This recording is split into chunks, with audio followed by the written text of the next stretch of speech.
Chapter 1375. That's right.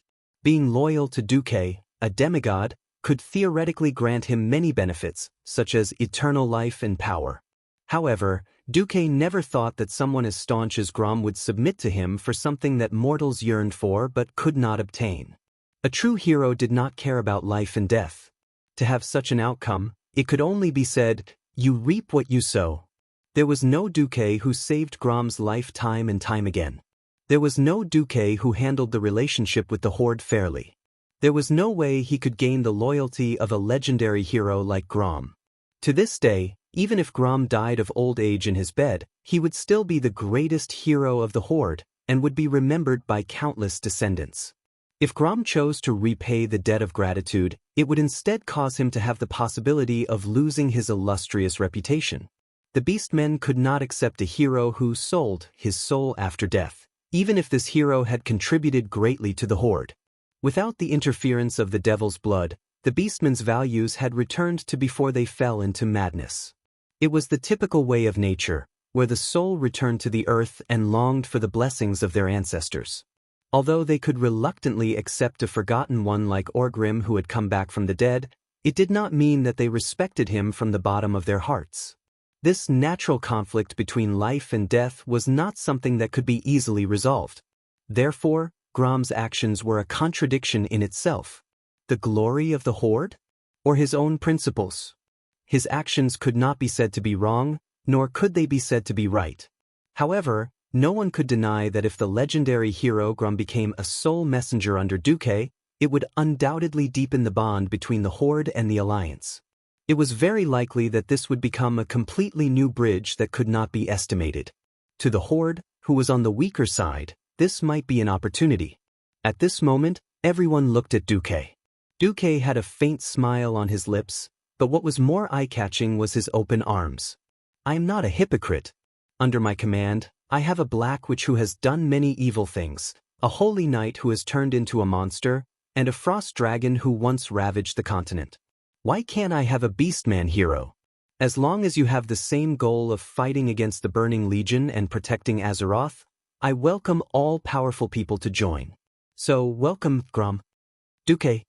Unknowingly, Grom felt himself choking up. In this life, he had never knelt to anyone. Even if it was 2 generations of great chieftains, he would only bow to them and hit his sturdy chest with his fist. But at this moment he had the urge to kneel down on one knee. Not because of loyalty, not because of the formal master-servant relationship, but because of Deity's magnanimity in abandoning hatred and narrow national prejudice for the sake of the world.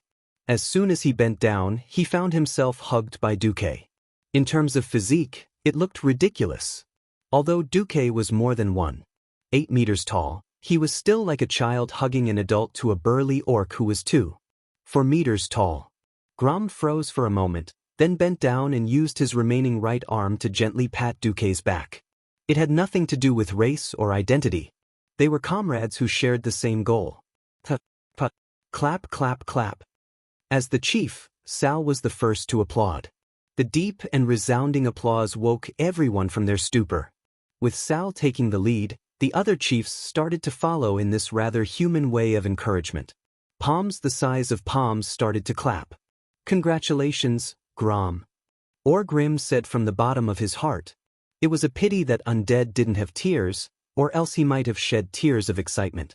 "Congratulations, Grom." Sal had a sincere smile on his face. He felt very conflicted. The chief he trusted the most was about to reach the end of his life, but he had chosen a path that no other orc had taken before. Perhaps this would be the start of a new glory, or perhaps an unknown tribulation and curse. Even if he didn't think that Deity would look down on Grom, what if the Alliance and tribe fell out in the future? Thinking of this, Sal couldn't suppress the anxiety in his heart. However, as long as he was still the chief, the tribe would not go down the wrong path and go against the Alliance, right? After the hug, Deity turned to Sal. "I still have work to do. I need to focus on the expansion and stability of the magic net in the next few days. If it's about the situation with Azeroth, please look for Magni. If it's about the Outland expedition, please look for Varian." Understood. Deity left. As a new demigod, he had as many things to do as there were stars in the sky. After Duque left, Grum announced that he would openly accept disciples in Orgrimmar. He wanted to use the last moments of his life to pass on his martial arts and techniques to the next generation. When he was alive, he belonged to the tribe. After death, he served Duque. In Silithus, the evacuation was still ongoing. The insectoids swore loyalty to Duque. To many people, this wasn't absolute insurance. Duque didn't object and agreed to keep the Cenarian fortress. He also promised to strengthen the railway from Tanaris to Ungoro Crater and then to Silithus.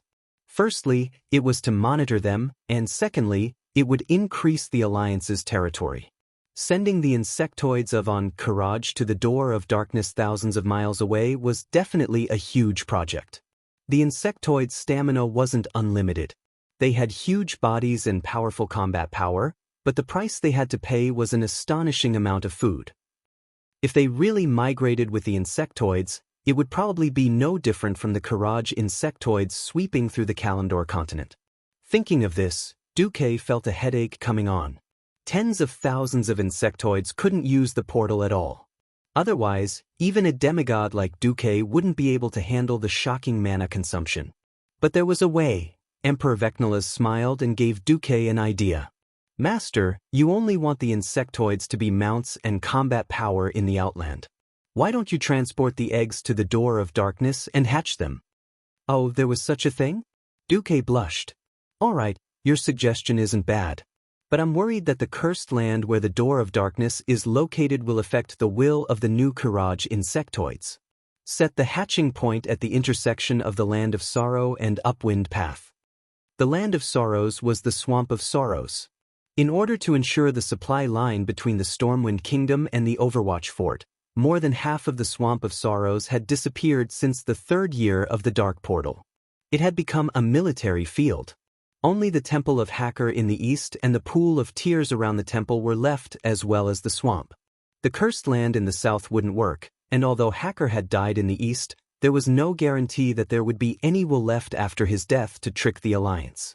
So, setting the hatching point next to Karazhan was also to monitor them. This was the best choice. Master is wise. Vecnalas bowed. Chapter 1376. After handing over the Alliance's affairs, Duque opened a portal to Darnassus and visited the moon goddess Elune in the moon goddess temple. Under the night sky, Duque waited for the goddess Will to arrive. There was no overbearing aura, no supreme majesty. There was only a gentle aura, just like the moonlight that was as clear as water. Thank you, Duke Marcus. You've done a lot for this world. I'm glad that you've once again proven that my foresight was right. If giving Tyrant to Duque in the ancient war 10,000 years ago was a little like throwing the ken away, Elune was more gratified now. After spending more than 10,000 years together, she had long treated Tyrant as her own daughter.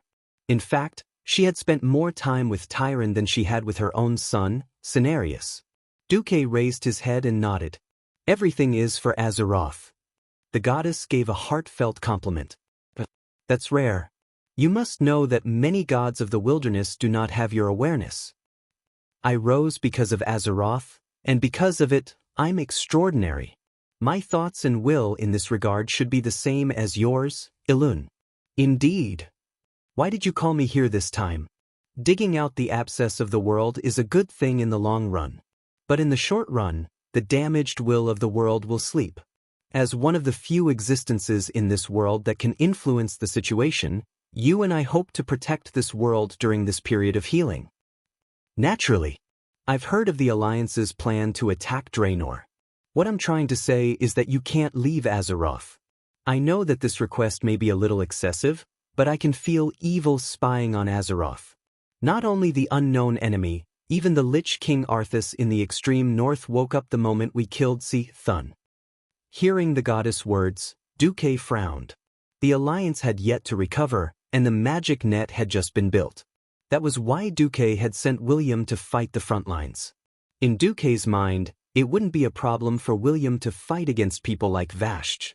It would be irresponsible of him to deal with Illidan, who had just absorbed a large amount of evil and was at his peak. Duque wasn't sure if there was such a thing as a protagonist halo in this world. In any case, the original world-destroying third cultivator of true virtue, Pharaoh Khadgar, had long since died. This was an indisputable fact. If William, who was supposed to become the leader of the Alliance, died prematurely in the Outland, Duque would be at fault. On the other hand, since Elune had mentioned Arthas, Duque had to be on his guard. No one could guarantee that Arthas would wait until both Illidan and Kil'jaeden were kneeling before her. What was an ambitious and ruthless person? An ambitious and ruthless person could do what others couldn't. Ambitious people could endure and wait, but they would never sit and wait for death. If he discovered that Duque was preparing to launch a blitzkrieg attack on Delano's ice-crowned fortress, Arthas would immediately jump out to fight with Duque even if he was not in his complete form. Phew! Duque let out a long sigh and thought about it again. He looked at Tyrande, who was beside him, and met her expectant eyes. All right, I promise you. Elune heaved a sigh of relief. A wise and reasonable decision. Delano's star soul has already been annihilated. Even if you use your main body to descend there, you will only be a slightly stronger mortal. If you encounter any misfortune, the divinity of Azeroth that you possess will instead become the key for the Burning Legion to open the protective array of planet Azeroth. Duque understood what Elune meant. If he used his main body, he wouldn't gain much even if he won, and if he lost, he would even lose his pants. If it was in the past, he would naturally not be afraid of those who wore shoes. With nothing, it was easy to be fearless.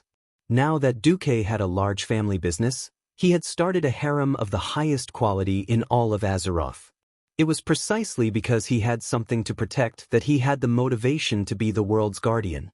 He knew that it was likely to be a trap, but he still foolishly jumped into it. He obviously couldn't win this kind of deal. Elune, Illidan's storm rage is very strong now. He isn't someone that other mortals can easily deal with. Is there any way? The moonlight in the sky flickered for a moment. It was clearly just an illusory female projection. Elune seemed to smile slyly. If you promise not to kidnap my high priest before you become a true god, I will teach you a little magic. Duque was speechless. Sure enough, she saw through me? Duque came this time to listen to Elune's thoughts, and also to officially take Tyrande away.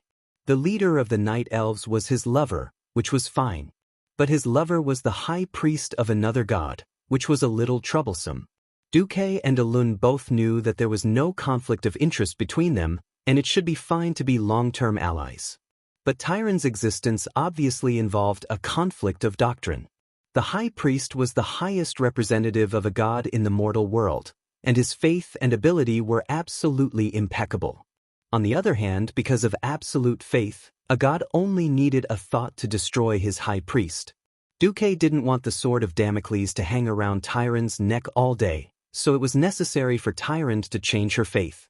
Even if she didn't believe in him, becoming a non-believer or something else would be better than now. This was a matter of principle. Duque didn't even mention this to Tyrande. Instead, Elune revealed it after thinking about it. Goddess, I have never thought of abandoning my faith in you. Tyrande was at a loss. Child, this has nothing to do with loyalty. It's rare for a powerful demigod to appear in Azeroth, and she has a strong will to fight against evil. As long as you don't object, I am willing to see you become our bond. The moonlight shone down gently, like a mother's hand, gently stroking Tyrande's green hair. This? Elune looked at Duque again. But Tyrande has served me for more than 10,000 years. Everyone in the Night Elves and Cenarian Circle has accepted this fact. It won't be easy to change. Tyrande has to at least cultivate an outstanding successor. At least you have to become a true god. Only then will it be easier for Tyrande to take that step. Duque bowed slightly. Your wisdom is unparalleled. I agree. Thank you for your understanding. Elune sent a strand of her will into Duque's sea of consciousness. After discussing the situation in Azeroth a little more, the will of the goddess disappeared. Tyrande's expression was extremely complicated. Elune is a kind goddess. Can't you see that she is also blessing us? Duque gently pulled Tyrande into his arms. Unknowingly, their fingers were intertwined. after a long time. You should go back first. My mind is in a mess. Okay. That night, Duque did not stay overnight and returned to Karazhan. Chapter 1377. Back in the heart of Karazhan, Duque sat on the throne of elements. How are the users of the weave responding? Duque could easily monitor the situation of the weave, but he could not communicate directly with the users like Khadgar could. Khadgar deliberated for a second or two. Most of them praised this as an epic-making feat. It's simple, fast, and safe. The only problem is that they want to increase the upper limit of mana usage and lower the requirements for using magic. Reject them. We are not the Church of Holy Light that saves everyone. Greedy people who do not follow the rules of equivalent exchange will be punished, from cutting off the weave to killing them. Duque made the decision on the spot. Understood. Emperor Wickler nodded. Cursing people was not something he liked. Killing people was what he liked. The swarm of insects did not have complicated thoughts. Those that did not listen were always killed. Since they had recognized Duque as their master, they could only obey. After dealing with a few urgent problems, Duque began to rearrange the distribution of the weave. In Duque's mind, the weave was not only the internet of the magic world, but also a warning net. It was a permanent shield that could provide support to his mages at any time, allowing them to cast powerful spells. In the early stages of the weave, it was easy to set up controlled mana channels in the main cities. However, once the weave was formed, it could not be so simple to inject elements. The spiritual force that mages contributed to the weave could not be casually recycled either. All power had to be guided and filtered in a standardized manner. This was like a water plant. After taking a large amount of water from a clean source, it could not be sent to thousands of households. First, it needed to be filtered. From the simplest sedimentation tank, to a high-density filter, and then to a chemical disinfection process. Then, it needed to be tested, from microbes and bacteria to chemical substances. Finally, the finished water could be released and flowed into the hands of the users. What Duque wanted to do was very similar to a water plant.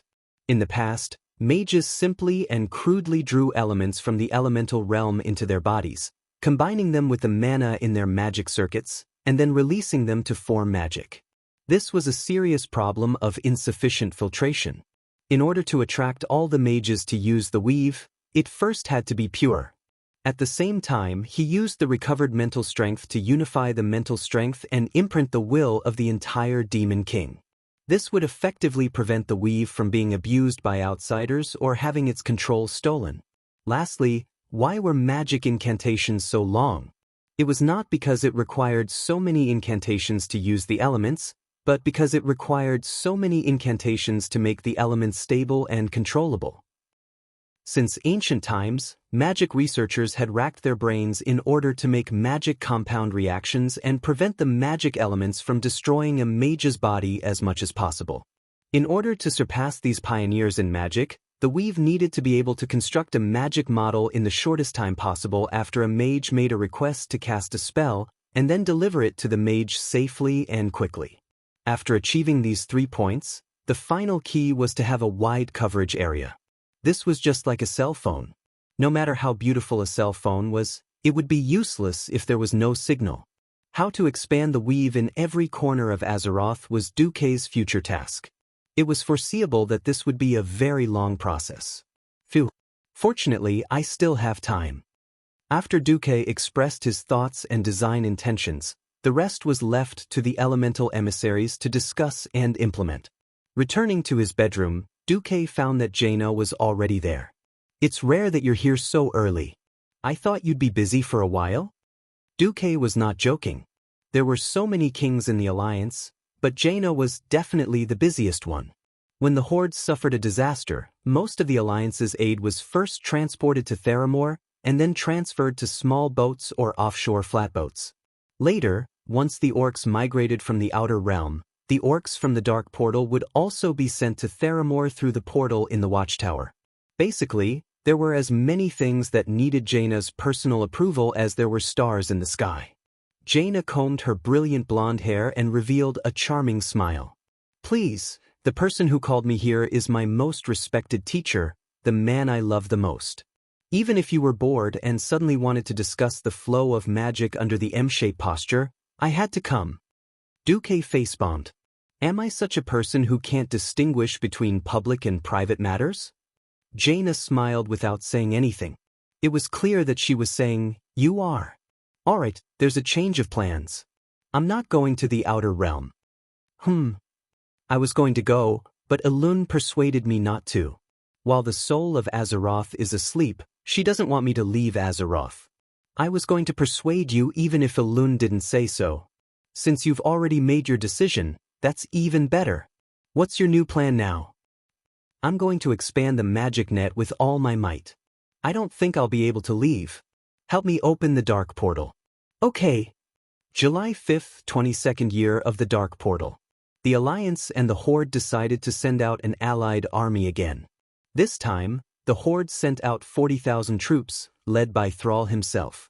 They joined the Alliance's 50,000 troops and gathered at the Dark Portal. The huge portal in front of them exuded an ominous aura.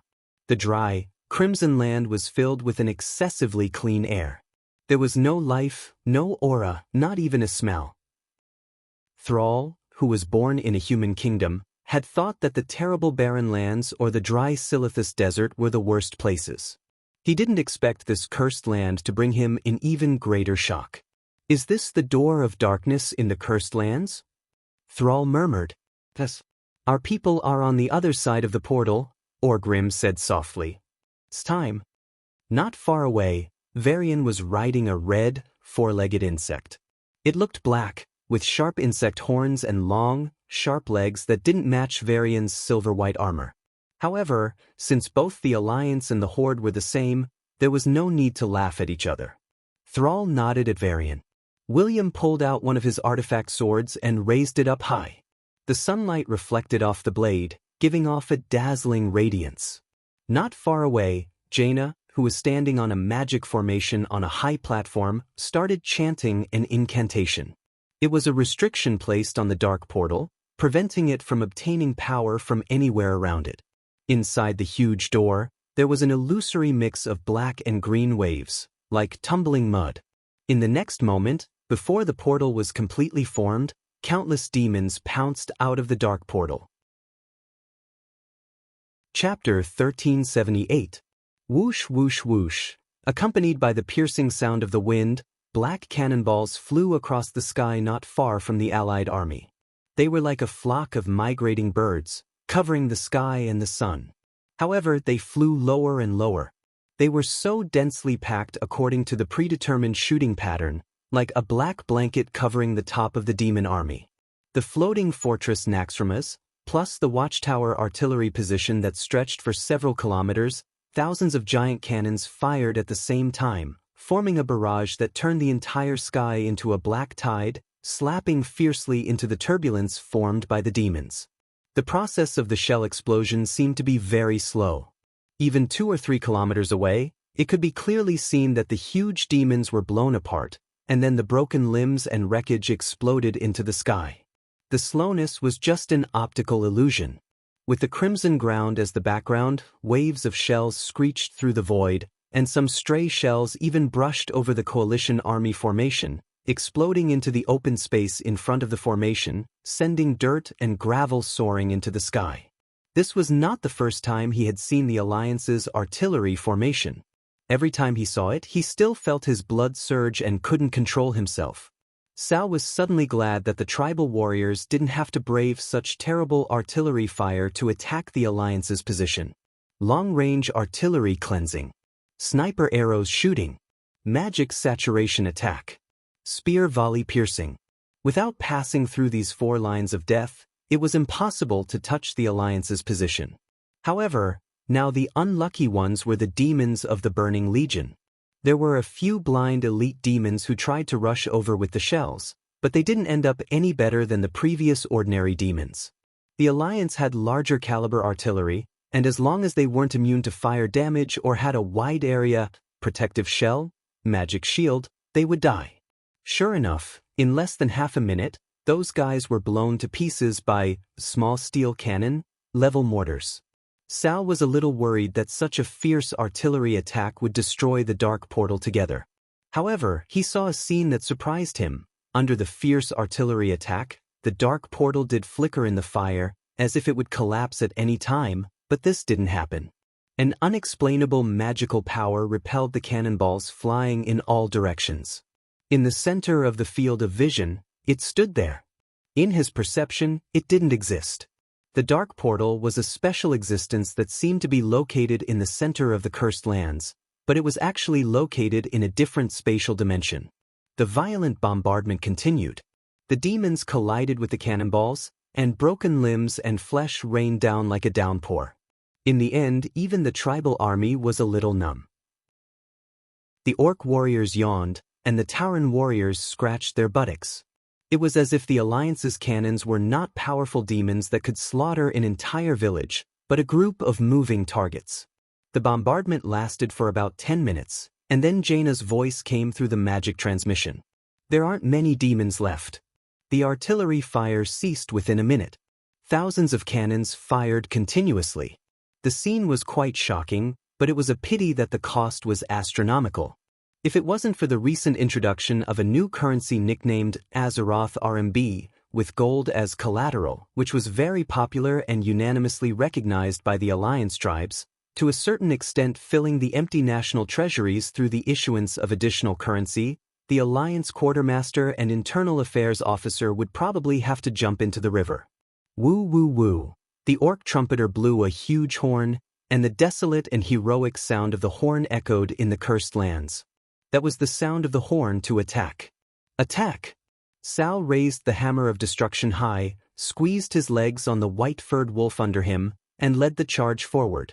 It had to be said that on a battlefield full of huge pits that were more than a meter deep, the wolf mount was better than the Alliance's warhorses. The large pit that the steam tank would lie in could be crossed by the wolf with a light leap, and as a native breed of Draenor, there was no problem of acclimatization. As long as there was enough meat, the wolf was one of the most ideal mounts in the Outer Lands. Fortunately, the Alliance didn't have to rely on the Envy tribe this time. Seeing that the tribal army quickly drowned out the scattered demons in front of the Door of Darkness, and then entered the Door of Darkness in an orderly manner, William clamped the slightly hard abdomen of the insect, and the insect that looked like a small car with a black base and red rings immediately strode forward with its 4 long, sickle-like legs. As soon as he passed through the Door of Darkness, he suddenly felt a sense of weightlessness, as if he was falling from a high altitude. However, it was only for a moment, and he and the insect quickly turned into a stream of light, crossing the void that was measured in units of light years. When he came back to his senses, he was already on the back of the insect, on a long and wide illusory passage, charging towards the space outside the Door of Darkness. Outside the door, there was a pitch-black sky with a fiery red base. In front of the Alliance soldiers, reflected in their vision, 2 armies were engaged in a life-and-death battle on the similarly red land in front of them. All the sounds of battle seemed to be isolated by an invisible wall of air. The moment William led the vanguard knights of the Griffin Legion out of the Door of Darkness, the earth-shattering sound waves were like crashing waves crashing against the shore. It violently impacted everyone's eardrums. What William saw was a huge Lord of the Abyss, a stone giant that was covered in green flames, and a large number of evil demon guards and doomsday guards. The only fortunate thing was that the number of these evil demons wasn't so high that it would make people feel hopeless. Sensing the arrival of the Alliance, Thrall consciously moved the battle line towards the north of the Door of Darkness. Alliance, attack! William took the lead and attacked towards the south. The Alliance army surged out of the Door of Darkness like a tide. First, it was the cavalry riding on the insects, followed by the Kiraj flying insect army led by Shachla, followed by the mages, and finally, the heavy and clumsy artillery regiment. In the Alliance army, no one noticed an ordinary mage. A male human mage who looked less than 20 years old almost fell off his horse. An Alliance knight beside him reacted quickly and pulled him up. The 2 of them quickly left the main road and dismounted to rest. There was a group of people who had just finished teleporting but were not feeling well. Be careful, mage. If you fall off your horse during the charge, you'll most likely die. Thank you. The young mage straightened his mage crown and saw the emblem on the other party's armor. Storm Guardian? Yes. My ancestors were Highland Knights of Torrential Castle. I'm Thomas. What about you? The young mage also showed the emblem on his mage robe. Mage Mark Dooku from Theramore sends his regards. Chapter 1379. Karazhan, Magic Training Room. After injecting highly concentrated liquid mana into the magic circuit in Jaina's body and training her to the point where she was barely breathing, Duque ended the night's lesson with satisfaction. Wiping away Jaina's sweat, Duque showed her a new spell. This is... Jaina, who was tired and sleepy, suddenly opened her eyes wide. She saw a person in the huge 108-inch curved magic mirror projection. Even if it was just a back view, Jaina would never mistake it for Duke's back view. Gianna was certain that this was a real-time image, because she could see the Varian trio attacking from the far end of the image. Jaina knew that the allied forces of the Alliance and the Horde were fighting against the Burning Legion at the gate of the Dark Portal in the Outland. Jaina directly contacted the mages in the Outland through a magic message and opened another real-time image. She was immediately shocked to find that there was no delay between the two images. That meant that there was indeed another Duque at the Dark Portal. Jaina turned her head in shock and looked at Duque, who was smirking. Who's that guy? That's a character that I made with my own hands. Jaina was completely dumbfounded. There was only one sentence in her mind. Is that even possible? Duque shrugged. I can't help it. I can't leave Azeroth.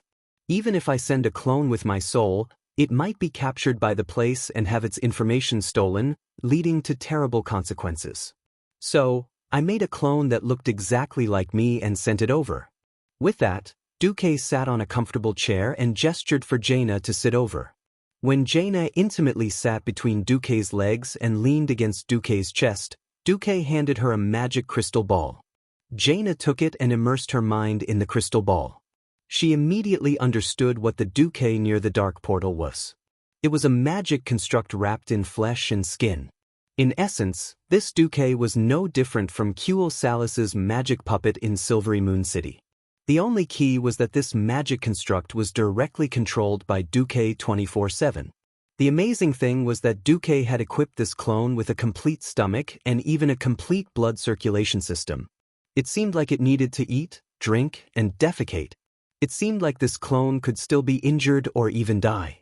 In reality, what was important was the magic core that replaced the heart, liver, and spleen. This clone not only provided the circulation of Morningstar magic, but it could also instantly raise the clone's strength to the Radiant Moon rank through magic transmission.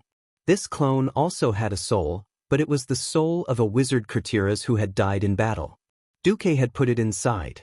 All the feelings of the doppelganger would be directly fed back to Duke in Karazhan, and all the movements would be done by Duke himself. Jaina was shocked. Can this level of remote control really be done? Duque pursed his lips. As long as the transmission of magic between Azeroth and the Outer Realm is not cut off. There is indeed a problem with the situation over there. Fortunately, my design looks perfect for now.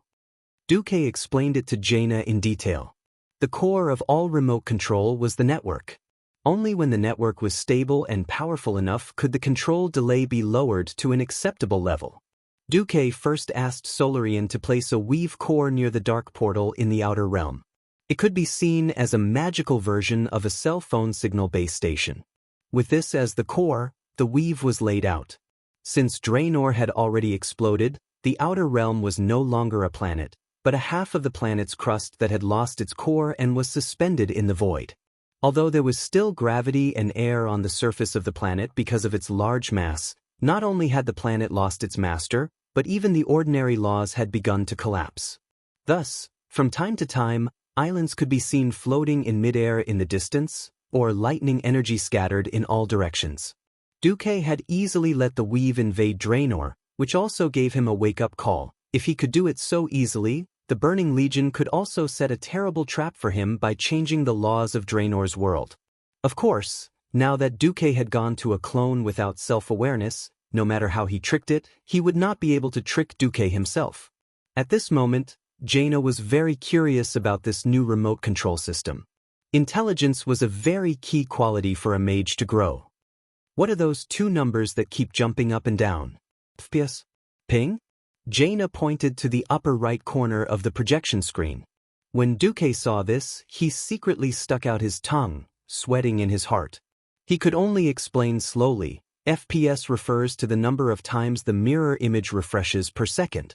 For now, the maximum is 60. The higher the value, the better. The higher it is, the smoother it will be, and if it's low, the image will feel sluggish. Ping is the delay of what happens in Draenor being transmitted to us. The lower the delay, the better. If the delay is low, you'll get a response almost immediately when you give an order. If the delay is high, it'll be 200,300. You'll find that when you give an order, it'll take 1 or 2 seconds before there's a response. By then, the character will be finished. Oh yes, the lowest delay is 0. Oh, I see. Duque, I really admire you. Where did you get so many wonderful ideas? Did you get them from the Titan's relics? No, I'm a transmigrator. If I wasn't careful, I'd accidentally brought things out of the game through the system genie. On the surface, Duque had a better idea. It has nothing to do with the Titans, okay? Who told your master to be the #1 magic genius in Azeroth? Very arrogant and asking for a beating. But inspiration was the most mysterious thing. Success was 1% inspiration and 99% sweat. This was true, but there was another sentence behind it. There were many people who were willing to pay 99% of the sweat, but very few people had that 1% inspiration. In the face of Duque's arrogance, Jaina could only twist her slender waist seductively and roll her eyes at Duque. Jaina was very smart.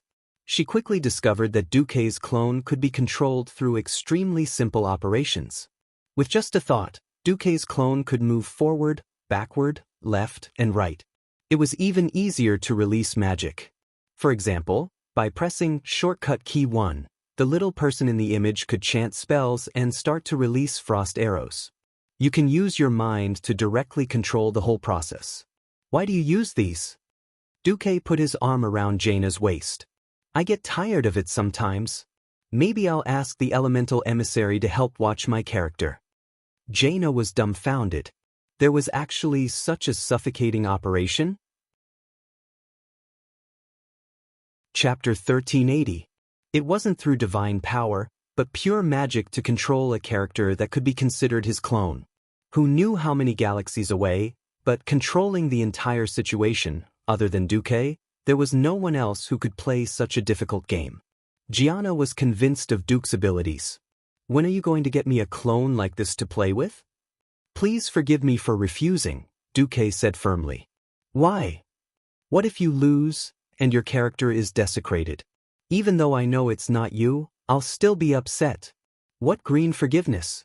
That was the most annoying. Jaina rolled her eyes and didn't insist. In her eyes, not every mage was called Duke Marcus, and not every mage had the shocking talent of casting multiple spells. Let's not talk about Karazhan for now. In the Dark Portal, Duque's clone, who had changed his name to Mark Dooku, clearly transmitted all his senses to the main body. Boom! A huge green stone fell from the sky. It directly smashed a steam tank, and the broken metal parts flew everywhere, causing a second wave of damage to the surrounding Alliance soldiers. The crowd simply fell to the ground one after another. Damn! Hellfire? The knight called Thomas raised his shield and very considerately protected himself and the mage who called himself Mark. Chihuahua? Are you also a professional? Duque asked. Let me emphasize, in the standard sense, a knight was a noble title between a noble and a commoner.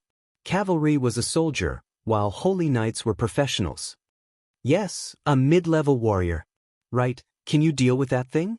Thomas pointed his sword at the hellfire monster that quickly turned from a large stone into a green giant bathed in fire. Don't joke. Mages would be exhausted if they could win against that. In fact, they didn't even need to do anything.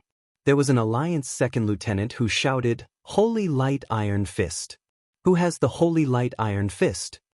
The full name of the Holy Light Iron Fist was Highly Concentrated Holy Light Shoulder Type Demon Fighting Weapon. Because it looked like a rocket launcher with the word Iron Fist on it, the soldiers called it the Holy Light Iron Fist. This was light equipment that the Alliance had specially developed for ordinary soldiers without holy light and mana to fight against large demons. A rocket filled with highly concentrated Stratholme holy water was inserted into a simple hollow iron tube as thick as an arm. With a small amount of gunpowder sealed at the tail of the rocket to ignite, the anti-demon rocket could be launched 50 meters away. Of course, due to the lack of accuracy, the Holy Light rocket launcher would basically fly away after exceeding 30 meters. But it didn't matter, because it was filled with holy water and the bullets were made of fragile plastic. As long as it wasn't a demon warlock or a vital point that was hit, even if a person was hit, other than a slight dizziness, it was no different from taking a bath. They didn't even have to worry about accidentally injuring someone. The moment the Iron Fist of Holy Light was launched, it received a lot of praise from the middle and lower-ranking soldiers. Without the support of heavy weapons, it was still better than fighting the demons with swords and spears. The Hellfire, which was more than 3 stories tall, discovered these short creatures and shot a few beams of light at them. It did not dodge. As a meat shield in the Burning Legion's charge, the word dodge never existed in its mind. Using the Iron Fist of Holy Light to fight it was as easy as shooting a target during training. Several Holy Light missiles left a long trail of golden flames behind as they plunged headfirst into the Hellfire's huge body. It was very eye-catching. The ferocious body of the Hellfire suddenly stopped, and then in a short second, rays of golden light escaped from its body. Bang! With a loud bang, the whole Hellfire was blown to pieces in front of nearly 100 Alliance soldiers. Ha! Long live the Alliance! Long live Duke Marcus! The thrill of defeating a monster that was larger than one could imagine was indescribable. Thomas, like the other Alliance soldiers, shouted excitedly and whistled. Only then did he realize that the young mage behind him wasn't very surprised. You've seen the Hellfire with your own eyes? Mark Dooku, who was being controlled by Duque, smiled.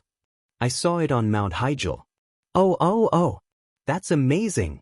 Brothers, protect this young mage, Lord Dooku. He experienced the Battle of Mount Hyjal. Amazing. The soldiers beside him chimed in.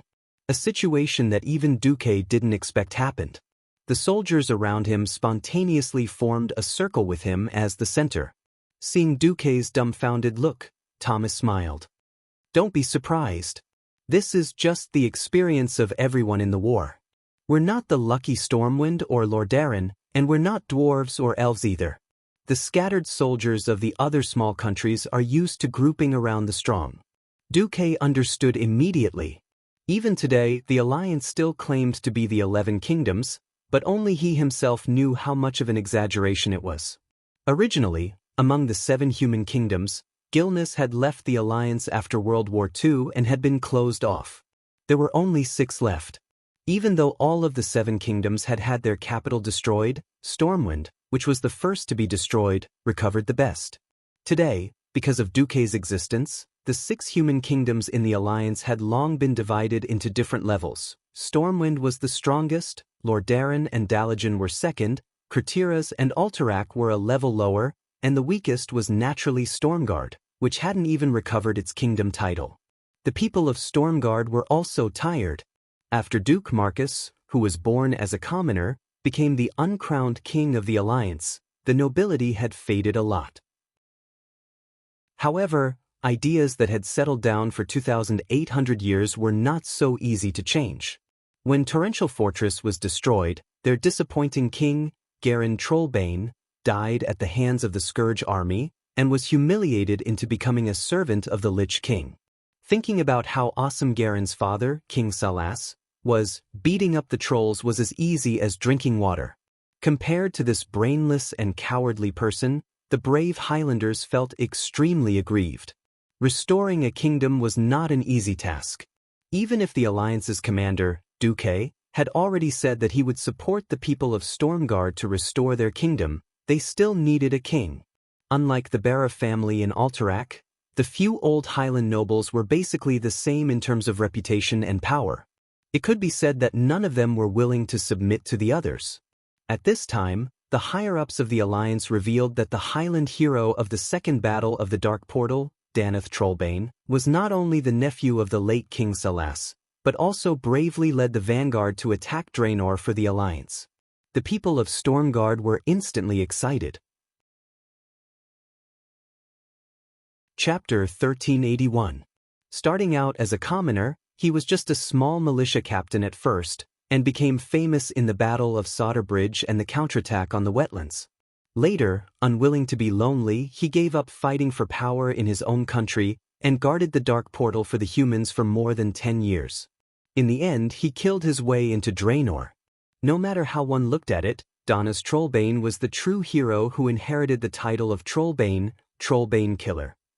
Even when he re-established contact with the Outland, Danath personally refused to be crowned king, and announced that he was only willing to fight for humans and the Alliance.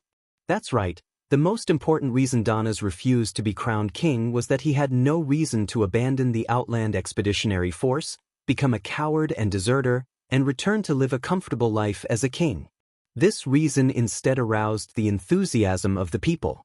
Thus, the so-called Highland King's Party, who shouted for Danath to be a hero, appeared. They were storm guardians who wandered all over Azeroth. In this Outland expedition, they gathered together, joined the expeditionary force, and shouted slogans. Fight for the true king of Stormguard. Wipe out the Outland. Let our king return to Torrential Fortress as the victor. The ideal was beautiful, but the reality was harsh. Even if the Storm Guardians had a high proportion of professionals, the absolute number was too small. After eliminating those who had obviously not undergone military training, only a little over 1,000 people were approved to join the Outland Expeditionary Force. Moreover, the composition of the professions was obviously unreasonable. There were many melee fighters, few ranged fighters, and a few priests, but not a single mage. This was normal. The Pharaoh was a profession that needed to burn money to support. The Storm Guardians, who lived a miserable life after the fall of their country, did not have the luxury to nurture their own mages. Even if they had the talent, they would sell themselves to the Dalajan and become a member of the Dalajan Mage Guild. Before the contract was completed, they could not return.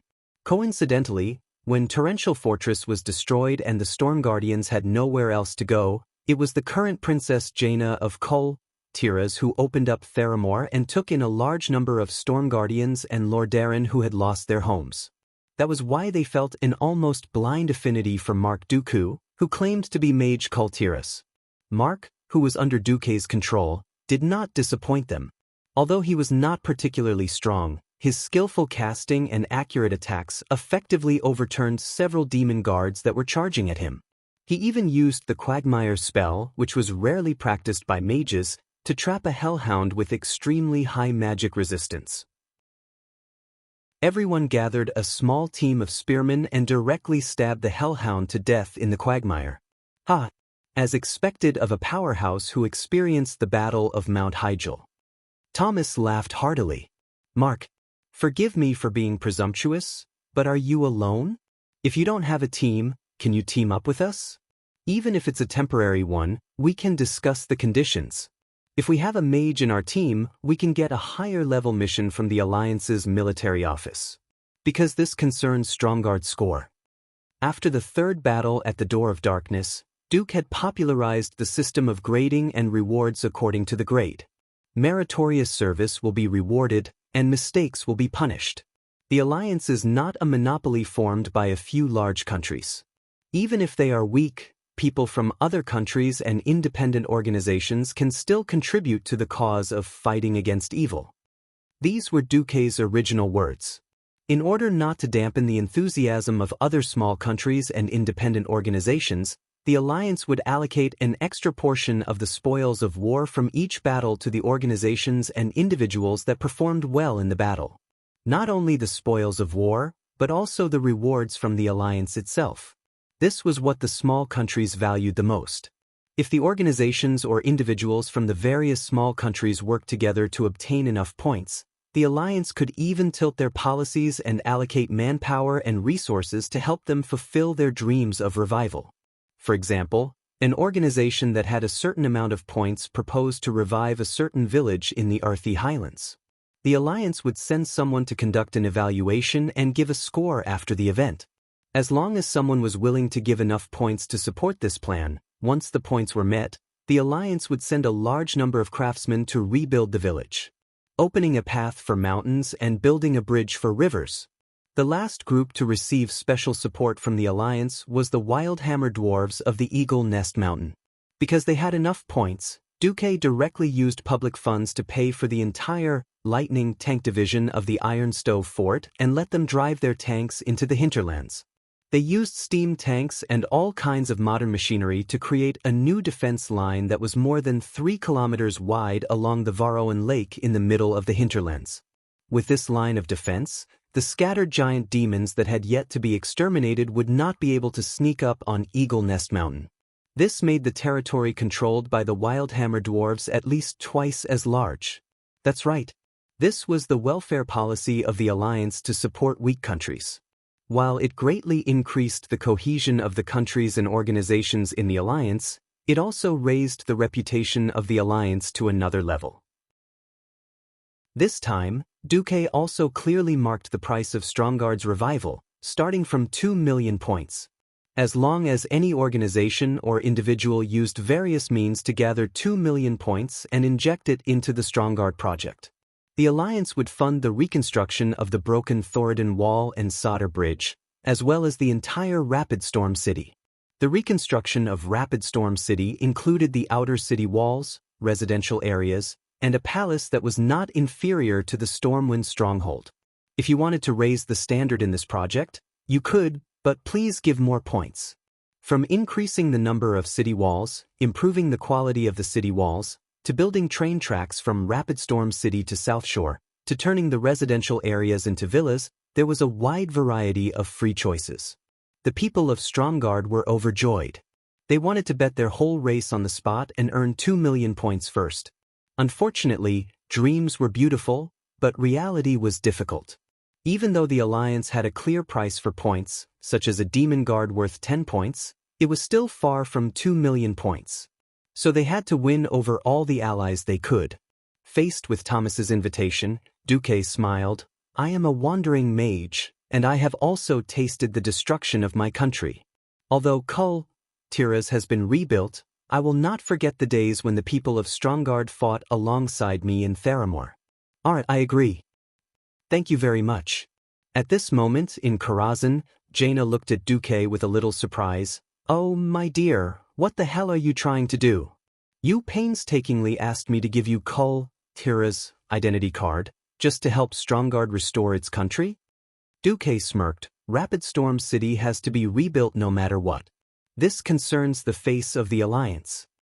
Haven't several countries been rebuilt before? Yes. The problem is that the queens of these countries have all followed me. Now I have to make it seem like the alliance is not my word. Chapter 1382. In a sense, the alliance was a group of people who were in the same boat.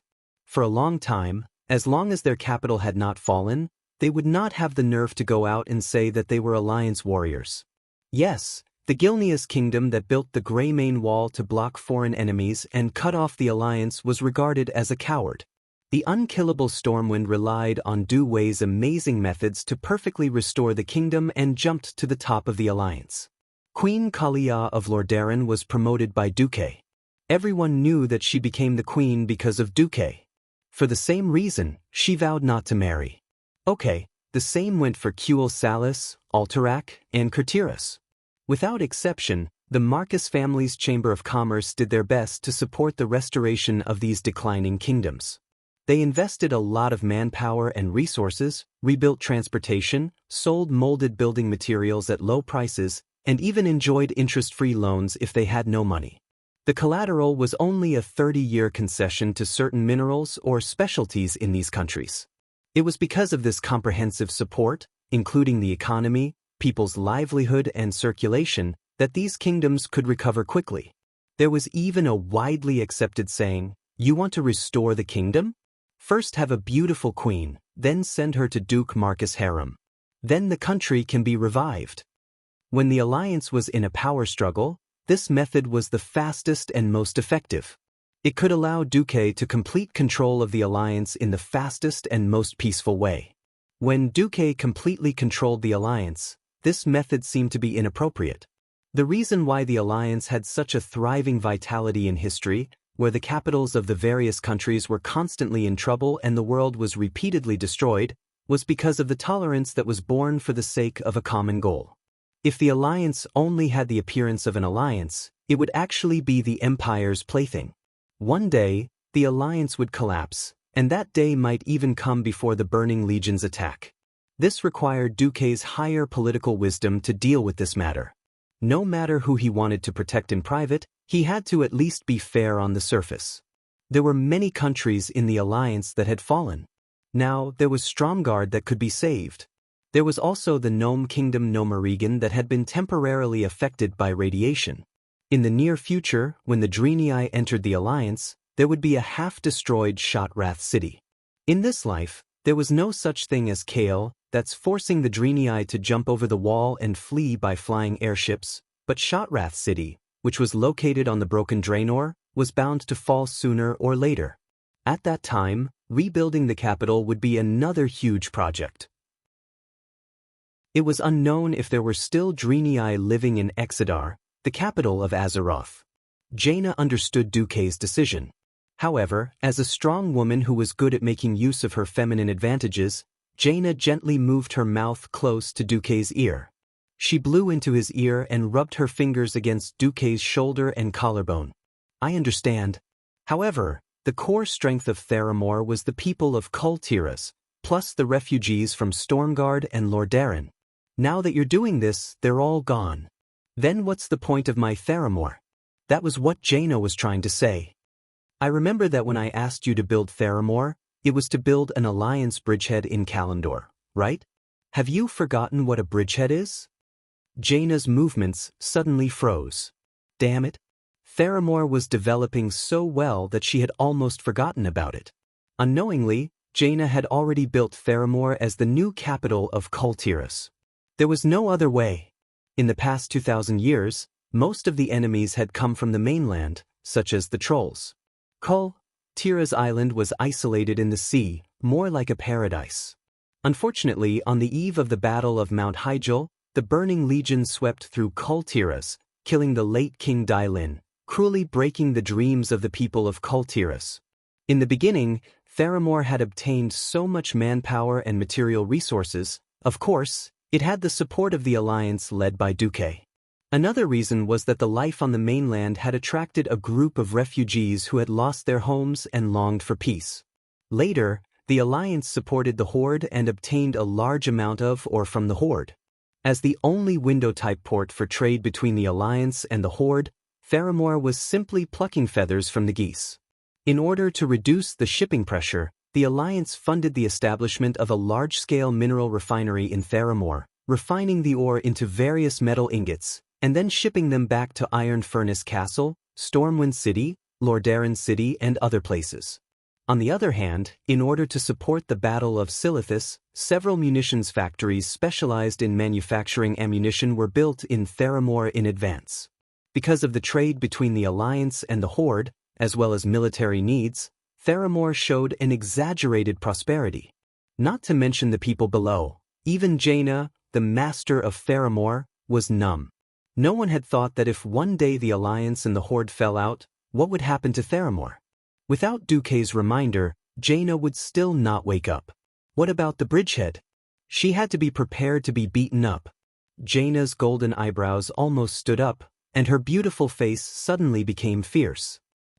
The Horde has the ability to take down Theramore first, and besides, who dares? Theramore, as a city on an isolated island by the Dustwallow Swamp, had been built with the standards of the strongest military fortress from the beginning. The east was by the sea, and the north, west, and south were all swamps. The situation in the swamp was terrible. Most of the areas were swamps that could easily swallow people, and there were large numbers of large poisonous spiders, crocodiles, and other wild beasts. This was definitely not a good place to march. By the way, to the south of the Dustwallow Swamp was the nest of Duke's Mount, Onyxia, and there were thousands of Draconians wandering there. To enter Theramore City, they had to cross an extremely wide waterway. This waterway was a natural moat. With the cannons of the stronghold and a few flying warships, anyone who came would really die. It was definitely not wrong to say that it was easy to defend and hard to attack. Jaina was not bragging, but with the current strength of the Horde, even if they used the entire Horde's regular combat power, they would not be able to defeat Theramore. If they maintained their advantage on the sea and were not blocked, not to mention a year and a half, they could easily defend for 10 years. Duke smiled. Of course you're in an invincible position with conventional tactics. You're just afraid that the other side will use a super magic bomb or something. According to history, Theramore was destroyed by a nuclear-level magic bomb, focusing Rainbow, and Ronan was killed as well. Jaina, who had spent almost all of her youth on Theramore, turned white overnight because of this. Chapter 1383. Since Jaina was his harem, Duke certainly could not watch Theramore be destroyed and Jaina fall into a state of madness or decadence. Jaina wanted to refute, but she immediately shut up. Just like 10 years ago, no one could imagine that there would be warships and fortresses flying in the sky. No one could guarantee that in 10 years, there would not be a terrifying magic bomb that even a demigod could not defend against. Times were changing, and so was the situation. Theramore's prosperity benefited from the good relationship between the Horde and the Alliance, but what about the future? Jaina and Duke were immortals, but the chief of the Horde was not. Thrall was a wise leader, but what about his successor? Jaina would never forget the suffering she had when she was a young girl. For a moment, she almost thought that she was going to die in the icy Tirisful woodland at the hands of the cruel orcs. Every time he woke up in the middle of the night, he would think of those cruel and bloodthirsty green faces. That was the nature of the orcs. Unknowingly, she gritted her teeth until they creaked. Understood, I will move the civilian industries back to Kultiras. After all, the inscription on my crown is Queen Kultiras, not Queen Theramore. After venting her anger, Jaina's tone softened again. Hey, Duke, what did you say last time about the effective way to prevent large-scale bombing? Dig a hole. Dig a deep hole. Hide the most important things in the ground. I understand. Theramore was by the sea, so digging a hole was definitely a difficult task. However, Jaina's other title was the Ice Queen. After Duke became a demigod, as the only Breaking Dawn in the Alliance, and Kultiras was good at building ships and waterproofing, Jaina had ways to solve the problem of underground water seepage.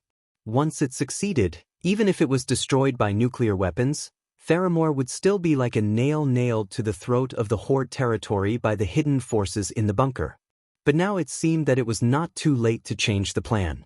The Alliance and the Horde were still in the honeymoon period, and it would continue for a long time before the Draenor migration was completed. Jaina had plenty of time to adjust. Hey dude. Since Theramore can't be used as a commercial port, and the original Kultiras territory is too small, should I give my people another place to develop? Duke smiled bitterly. This pillow talk was amazing. With a wave of his hand, another map appeared in the air.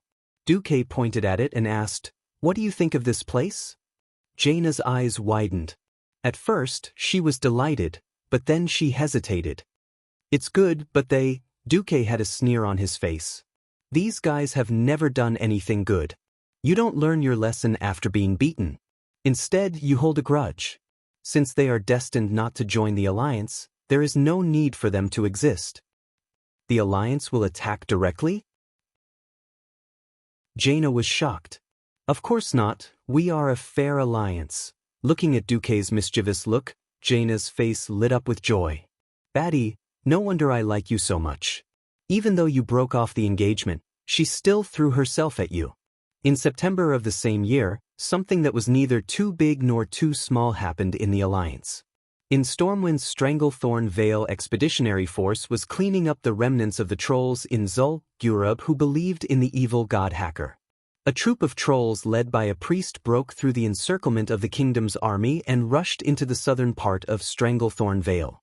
The Alliance attempted to chase after them, but they received a warning from the goblins in Stranglethorn Vale's hidden treasure bay, who claimed that the southern part of Stranglethorn Vale was their territory.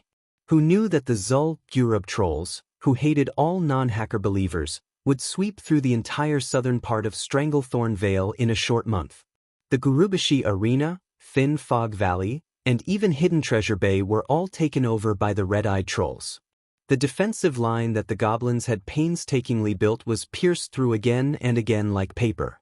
The mercenaries recruited from all over the world were like ducks being chased around, caught and killed by the trolls one by one. In the end, the goblins could no longer hold on. Just like when the Alliance sent out a request for help, another wave of trolls still trapped in Zul-Gurub began to rebel. Stormwind couldn't even take care of itself, and even the Stranglethorn Vale Expeditionary Force was almost caught in a pincer attack. Fortunately, the Alliance urgently transferred an air fleet and brought over the Marcus family's infantry regiment led by Windsor. Only then was the situation stabilized. In October of the 22nd year of the Dark Portal, the situation in the southern part of Stranglethorn Vale was already rotten beyond belief. Nearly 100,000 trolls had almost wiped out the goblins there. The Hot Sand Conglomerate, which controlled Hidden Treasure Bay, organized 2 large-scale landings in an attempt to recapture Stranglethorn Vale's territory, but both failed. As a last resort, the big boss of the Hot Sand Conglomerate, Goblin Baron Livigaz, once again asked for help from Stormwind and the Alliance. The regent of Stormwind, Bolvar, refused Livigaz's request on the grounds that the king was at war in the Outer Realm and that there were not enough troops, and told him to report to the Alliance. In the middle of the same month, Deity rejected the request of the Hot Sand Conglomerate, which had previously claimed to be neutral, on the grounds that the Alliance was sending more troops to the Outer Realm. At this point, the southern part of Stranglethorn Vale, together with the surrounding islands, was officially under the rule of the Zul-Gurub Troll Empire. In the tribe, it was not that there was no one who saw the possible tricks, but no one could do anything about it. The war between the Alliance and the tribe in the Outer Realm was at its fiercest, and it was impossible for anyone to have the energy to take care of the trolls in Zul-Gurub. But everyone could foresee that the trolls there were like grasshoppers after autumn, and they would not be able to jump around for long. Once the war in the Outer Realm ended, when Stormwind or the Alliance recovered, it would be the death of the trolls in Zul-Gurub. After that, the territory in the southern part of Stranglethorn Vale would probably have nothing to do with the goblins. In Orgrimmar, Varrock Salyafar, who stayed behind, asked Wajin in a deep voice, "Let's do nothing, okay? What can we do? The Thunder Spear trolls are not the Zul-Gurub trolls. The Rustwater Conglomerate is not the Hot Sand Conglomerate." What Wajin said was also true. From ancient times to the present, the trolls had not been a unified race. The same was true for the goblins. There were 5 trading princes among the goblins, and only the weakest prince of the Rustwater Conglomerate, Gast Garavix, had joined the tribe. It was a different matter from the Hot Sand Conglomerate. If the tribe rashly intervened, maybe the Hot Sand Conglomerate would fight with the tribe first. Everyone could see that there was a huge hand behind this unusual event, and it was clearing all non-alliance forces out of the Eastern Kingdom. Perhaps in 3 or 5 years, the entire Eastern Kingdom would be a piece of iron. In fact, Wajin's guess was right. In Duque and Jaina's plan, when the Alliance and the Horde's Outer Realm Expeditionary Force returned to Azeroth, it would be the day when Kull, Gurub, and Stormwind cleaned up the trolls in the southern part of Stranglethorn Vale. When the trolls who believed in the evil god Hacker were killed, Kull, Gurub would have a brand new main city in the southern part of Stranglethorn Vale. Chapter 1384. Duque had no qualms about swallowing the goblins' territory. In the game, he felt that the goblins were notorious and disgusting.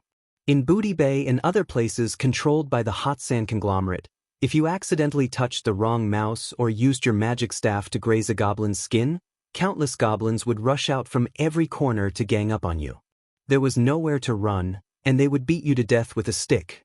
Therefore, some players did not hesitate to rely on the blood-sale pirates just to gang up on the goblins. In this life, illusion became reality. The goblins used the name of neutrality to do dirty things, which was even more exaggerated. Not to mention the most ruthless venture capital companies among the goblins, they were a classic example of evil. They dared to trample on all human laws with only a 300% profit. But the goblins could make something with a 3% profit turn into a 300% profit. Similarly, they also trampled on all laws.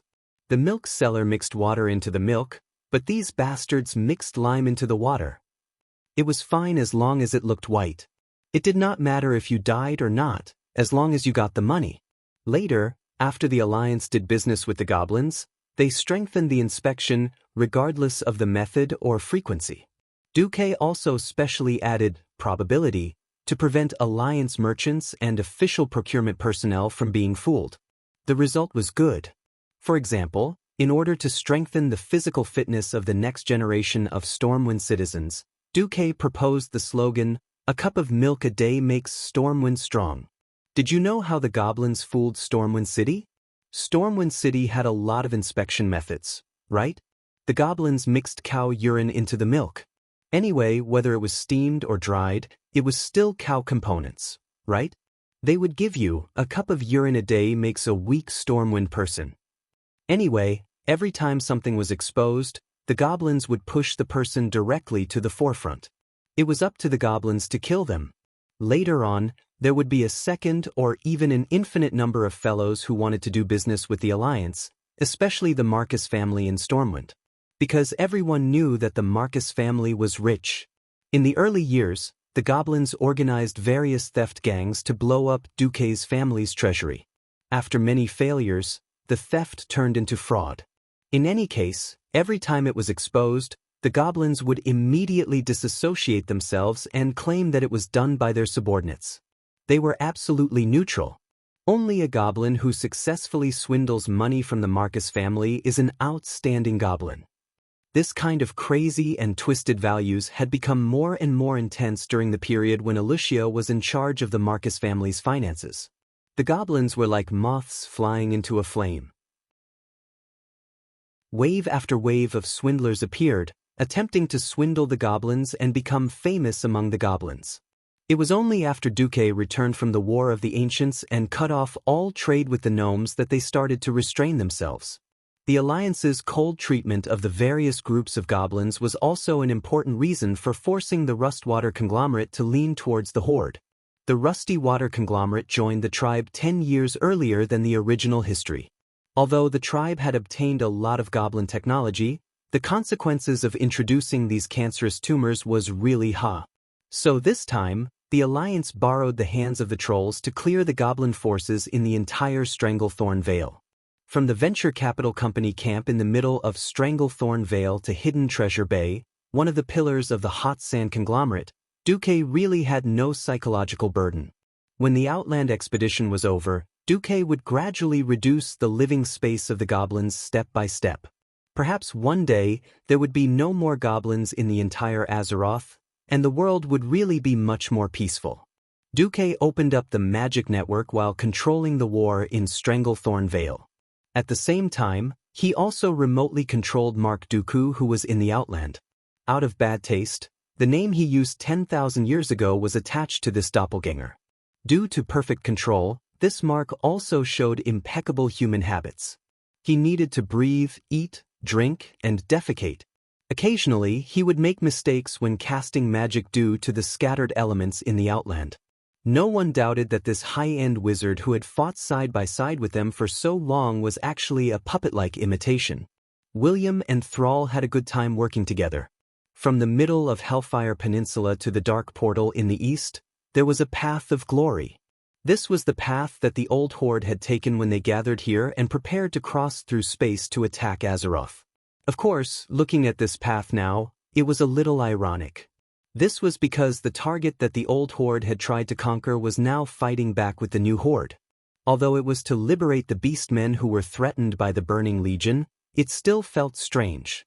In order to make each other feel at ease, on that day, After taking care of the demon army that had obstructed the Alliance army from entering the Outland, the Alliance and the Horde used the Path of Glory that traversed through Hellfire Peninsula as the dividing line. The south was controlled by the Alliance. With Fort Glory and the Vanguard camp at the Dark Portal as the core, a series of sentries and bunkers were built to form a line of defense and ensure the supply line. The north was handed over to the Horde. With the support of the Alliance's resources, the Horde only took 2 months to build a medium-sized fortress, Salma. From October onwards, the Alliance and the Horde split up and attacked Hellfire Fortress together. There were differences in the distribution of specific tasks. The Horde mainly dealt with the fell beastmen. They used as many non-lethal methods as possible, such as throwing nets and the tear-inducing aura provided by the Alliance, to capture their demonic brethren and imprison them and send them to the rear. The reason why these fell beastmen were so violent was because of the blood of the Lord of the Abyss. Magtheridon couldn't compare to his boss, Manaroth, but if the dosage was large, it would still be quite troublesome. Almost every day, close to 1,000 fell beastmen would be sent through the Dark Portal to the Warhammer camp in the northwest of the Blasted Lands. There, they would be treated by the Horde shaman's natural magic. After a certain amount of poison and demonic power was expelled from their bodies, they would be given Stratholme holy water and other methods to quickly get rid of the demonic blood in their bodies. Under the leadership of William, the Alliance broke through the walls of Hellfire Fortress and turned to attack Magtheridon's lair. On the 16th of October, Thomas suddenly received a notification from the mission announcer of Fort Glory, asking his team to head to Fort Glory to meet Danath Trollbane. Thomas was overjoyed. Although the people of Stormguard had always wanted to meet this legendary next king, Danath always did things according to the rules. They could meet for official matters of the Alliance, but they couldn't meet for private matters. Now that they finally had the chance to show their faces in front of the future king, Thomas and the others were rather excited. With Thomas and Duque in the lead, a few core members of the Highland Warrior Group arrived at Fort Glory under the guidance of the guards. It had been a long time since Duque saw the 5 heroes of the Expeditionary Army, who were supposed to have statues erected in Stormwind City. He suddenly felt that his eternal youth was too much of a cheat. The handsome Danath Trollbane from the second battle at the Dark Portal had now become a bald, white-haired old man. Chapter 1385. During the first years of the Dark Portal, even though Danas had the great surname of Trollbane, Salas did not show any favoritism. Salas, on the other hand, didn't show any favoritism. He made Danas start as a member of the militia. If not for the soul-stirring battle of the Dark Portal, perhaps Danas would have been like the collateral descendants of the large families, vanishing into the masses. After surviving the Second World War of the Dark Portal, guarding the Watchtower in the Cursed Lands, coming to the Outland and becoming the manager of the Glory Stronghold, Danas used his conscientious character to prove his reliability to the world. In terms of strength, Danas definitely could not compare to those fierce men of the same era. Whether it was in the original history or in this life, he did not have any outstanding records of fighting a strong enemy. Not everyone could become the hero that was the center of attention. Many times, a general who could guard a region was far rarer than a fierce general who could charge into battle and seize the flag. Danas was obviously this kind of general. Steady and reliable. Seeing him like this, Duque sighed. The once young commander who did not know the taste of worry. Now, under the ravages of time, if someone told Duque that Danas was 60 years old, Duque would probably believe it. Danas had a typical Mediterranean hairstyle, with snow-white sideburns, a typical full beard, and a face full of wrinkles. All 10 of his fingernails were black. If he wasn't dressed in military attire and had a pair of sharp, sword-like eyebrows, he would look like a typical old farmer. He had just turned 40 years old this year. Duque wondered if he should give him a quota of eternal life. Ever since Duque sold his Mount Onyxia to the Void battlefield, Alexstrasza had already obtained 50 quotas from Nosdormo for him. She also promised that as long as he asked, she would definitely give him enough. But even though Duque had received great benefits from these mortals, he would not casually give them away. Anything once overflowing would lose its value. Until now, Duque had only given Windsor and Big Van Cleef.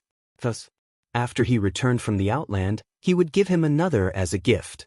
Donas glanced at Thomas, then at Duque. He was stunned for a moment, but he quickly turned his gaze back to Thomas. Duque, who was in Karazhan, laughed out loud. Donas had such a reaction because before Duque had returned to participate in the Battle of the Ancients, he had put on a lot of makeup, almost to the point of plastic surgery. Apart from the black hair and black eyes, he looked like a completely different person. Many things could be changed, but a person's temperament was the hardest to erase. They were both wizards, and Donas easily thought of Duque from more than a decade ago. Back then, Duque was also at the weak Morningstar realm, and had a pair of deep eyes that were filled with wisdom. Of course, today's focus was on Thomas. Donas stood with his hands behind his back and focused on Thomas. Ever since we entered the Outland, the Highland Warriors Group's results have been pretty good. 132 missions with a completion rate of 95%. The mission release team gave you a rating of Legend. Because even if you failed the missions, you faced powerful demons that required an entire army or a hero to deal with. To tell you the truth, I am very satisfied. Thank you for your compliment, Trollbane. Marshal. Thomas actually wanted to call Donas Your Majesty, but he was stuck. In the end, he still called him by his military rank.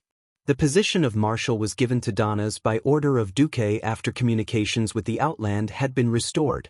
Before the third battle of the Dark Portal, because of the chaos caused by Terenas and the other countries, military ranks were generally too high, and there were more marshals.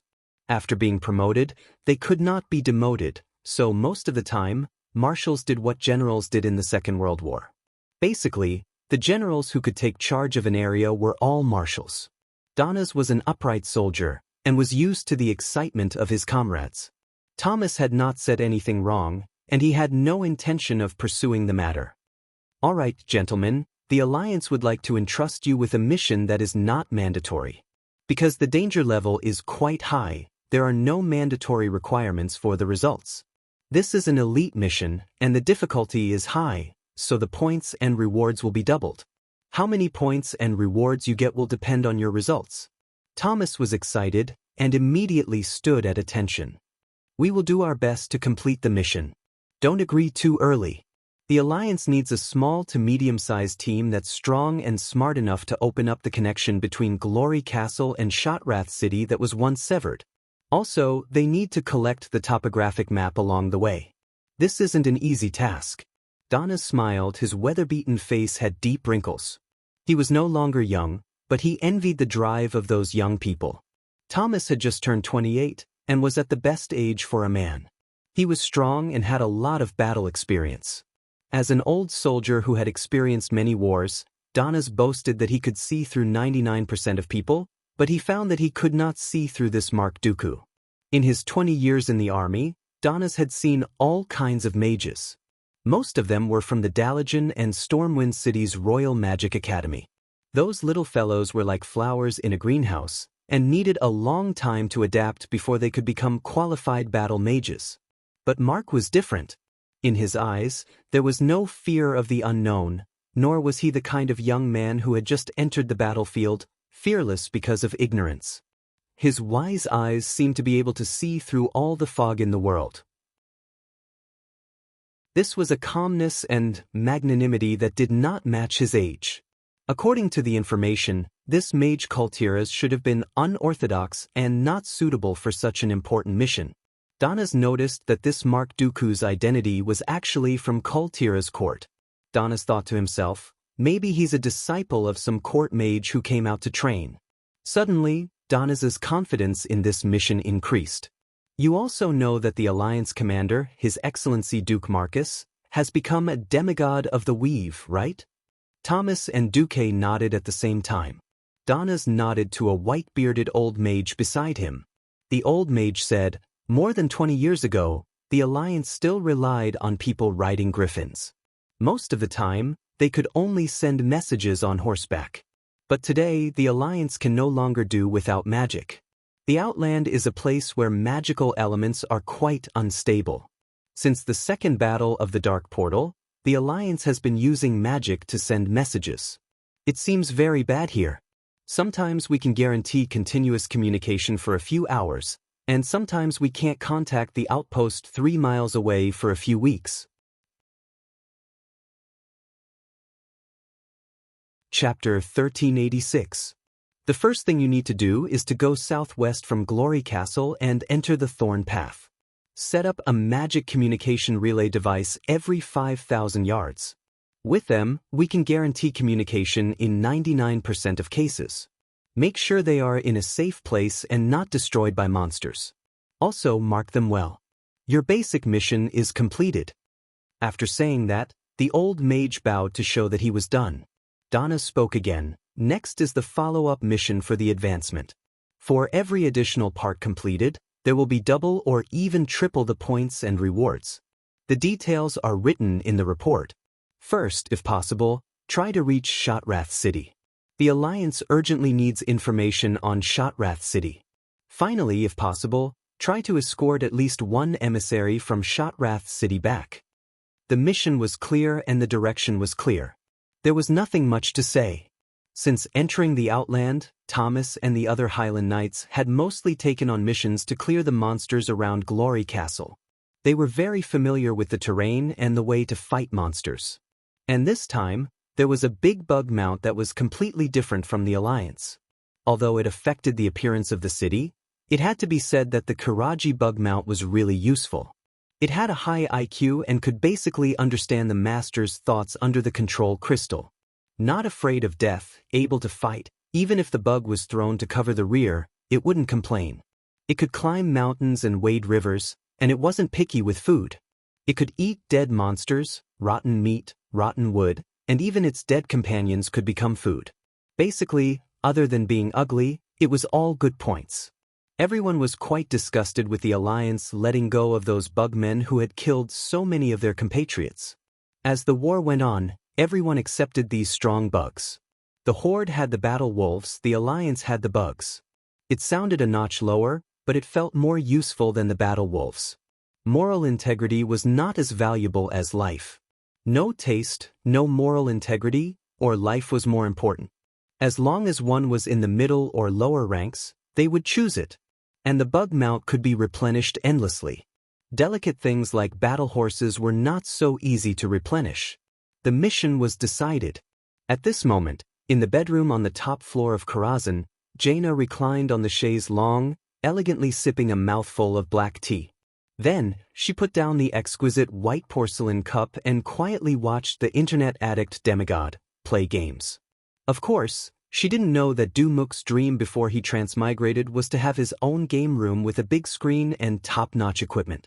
Even playing Minesweeper with a 4-way Titan graphics card was a decadent and depraved game. On the contrary, Jaina felt that Duque, who was working hard, was very charming. Due to the damage to his Azeroth astral soul, he had no choice but to stay behind.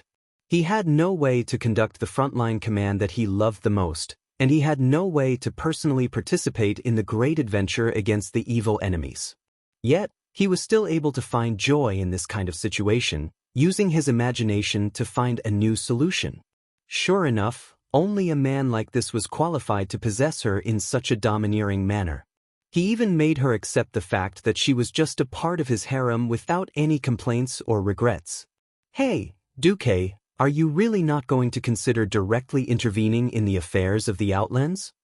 Jaina asked as she rested her chin on her hand. Duque shook his head. Now that I think about it, even if I didn't want to stay here, I shouldn't have gone to the Outer Realms. Now, Kil'jaeden and I can be considered to be trading pieces. Duel?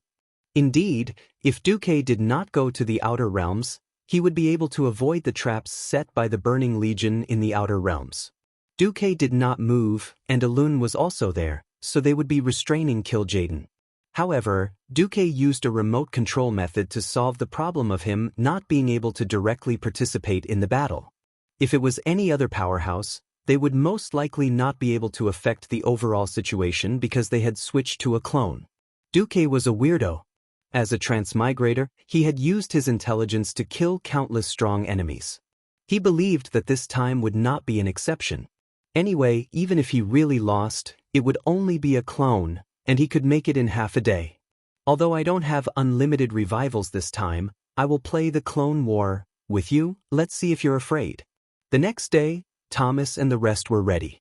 The Highland warriors had 38 people, a total of 120 insect mounts.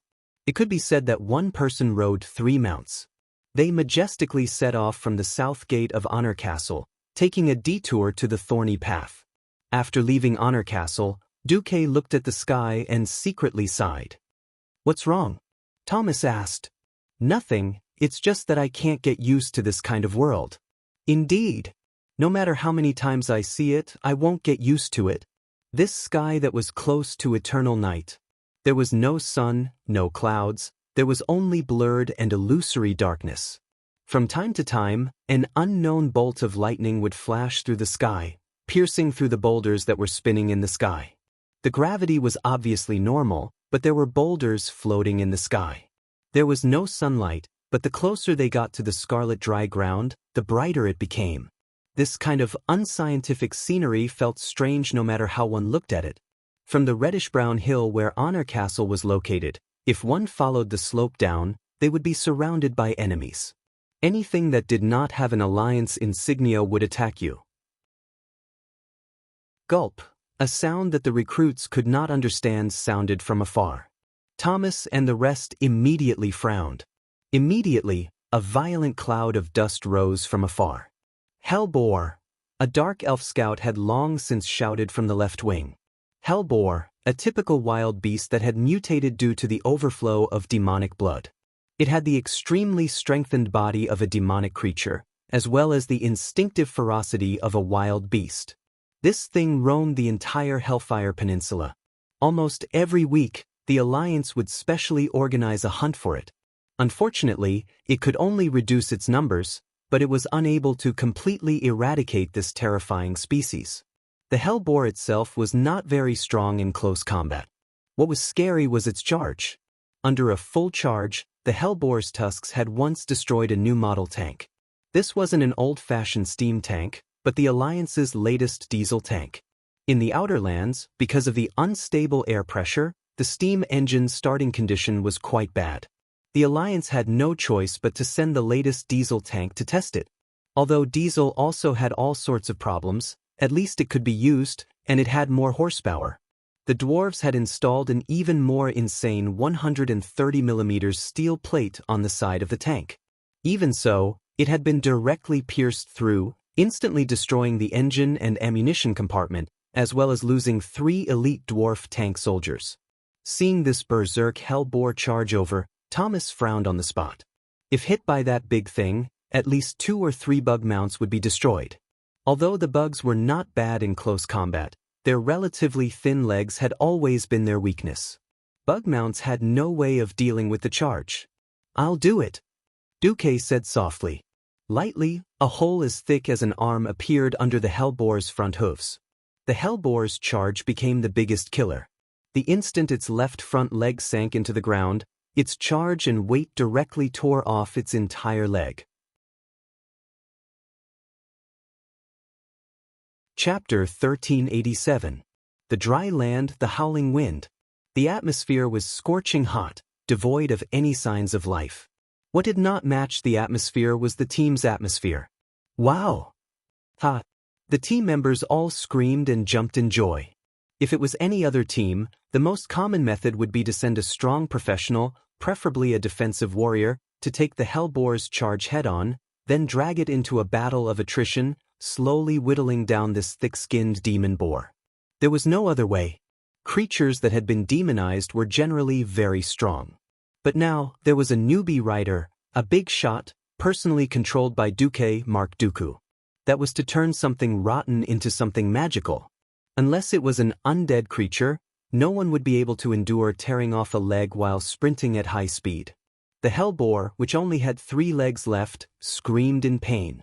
It struggled madly, venting the rage in its heart, trying to use its hooves and horns to kill any creature that approached it. If this was a mission issued by Honor Castle, they would probably have to fight a fierce battle to take care of this thing, but they had a more important mission. "Mantis Shrimp, let's go." Duque patted the red bug mount he was riding. The insect let out a low hum, then moved its 4 sharp and long legs and ran away. Ha! Awesome! Thomas and the others laughed and followed. The Hellfire Peninsula was a hellish place, a world where the strong preyed on the weak.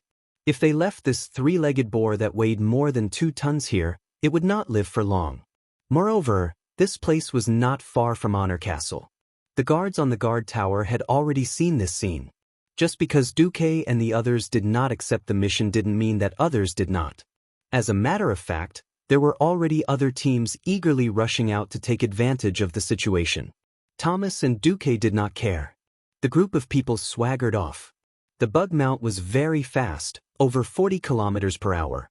But because of the strange curvature of the bug's legs and multi-joint shock absorption, it was not as bumpy as a horse. Not long after, the towering Honor Castle behind them disappeared into the horizon. A day later, the outermost guard tower in the southwest of Honor Castle was also left behind. The team had completely left Glory Castle's territory. Yeah, Thomas used a very standard charging movement while holding a lance that was over 5 meters long in his hands. The sharp spearhead accurately pierced through the head of a steel-toothed marauder while moving at high speed, and the rather tough head of the marauder directly exploded like a rotten watermelon. Purple blood splattered in all directions. At the same time, the center of the spear that was supposed to slow down the momentum of the knight and the lance exploded. Let's go! Thomas did not stop and called for everyone to continue the assault. This insect also had a 4-legged pedestal-like base. Its lower body was very similar to the Karaji insect people, but its Magada-like upper body was abnormally ugly. However, its mouth full of buck teeth was not just for decoration.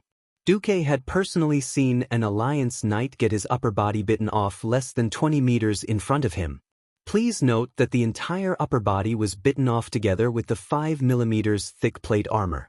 From another aspect, this reflected that Thomas's shot was quite exquisite. For a giant insect with high speed and agility, he could still change the direction of the spearhead while charging at high speed along with the head of the steel-toothed marauder. This skill was like stabbing a matchbox with the spearhead at 60 kilometers per hour. It was amazing. Should it be said that he was worthy of the title of Highland Knight? Along the way, there were no hordes of monsters, but there were still all kinds of losses. 3 Karaji insect mounts had their legs broken. Because they had just set out, their supplies were still quite full. They could only move the most important supplies, abandon the excess goods, and let the 2 insects fend for themselves. 2 cavalrymen from Lordaeron were ambushed by a void demon. Half of their bodies were swallowed, and there was no need to pull them out. Only half of them were left on the spot. Duque used a round of arcane missiles to finish off the void demon, which could be considered revenge. After spending 3 days, the team arrived at the thorny path. Looking at the scene, almost everyone frowned. Isn't this too dangerous? Thorns were thorns, yes, but the roots were huge thorny plants that needed 2 people to wrap their arms around. It was a nightmare. The only path was an arched passageway in the thorns that could accommodate 2 carriages side by side. This was the so-called path.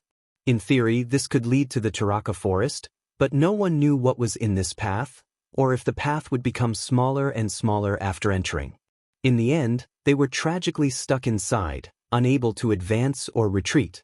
Thomas used his spare knight spear to poke at the thorns, and found that the spear was not sharp enough. If a person were to collide with it, gulp. Everyone could not help but swallow their saliva. Finley, can you do anything? Thomas called out to a night elf. As a member of the Cenarian Expeditionary Force, Findley Swiftspear was specially transferred here for this mission.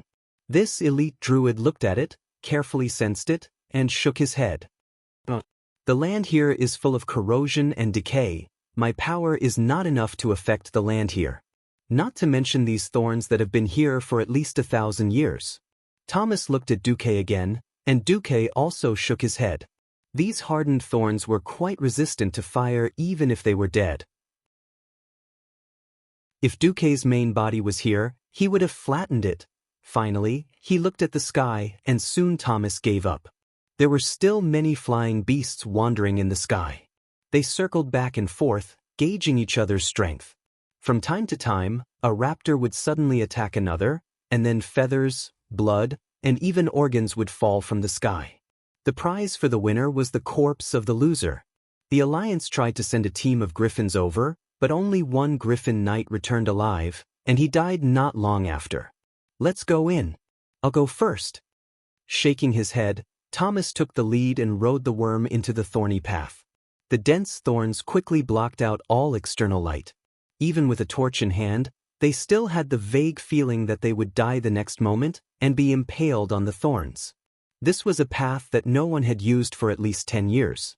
If not for the fact that most of the thorns had died due to the decay of the land, such a path would have long been covered by plants. Even so, the team was still extremely careful. The only fortunate thing was that Duque gave way to a dozen fireballs.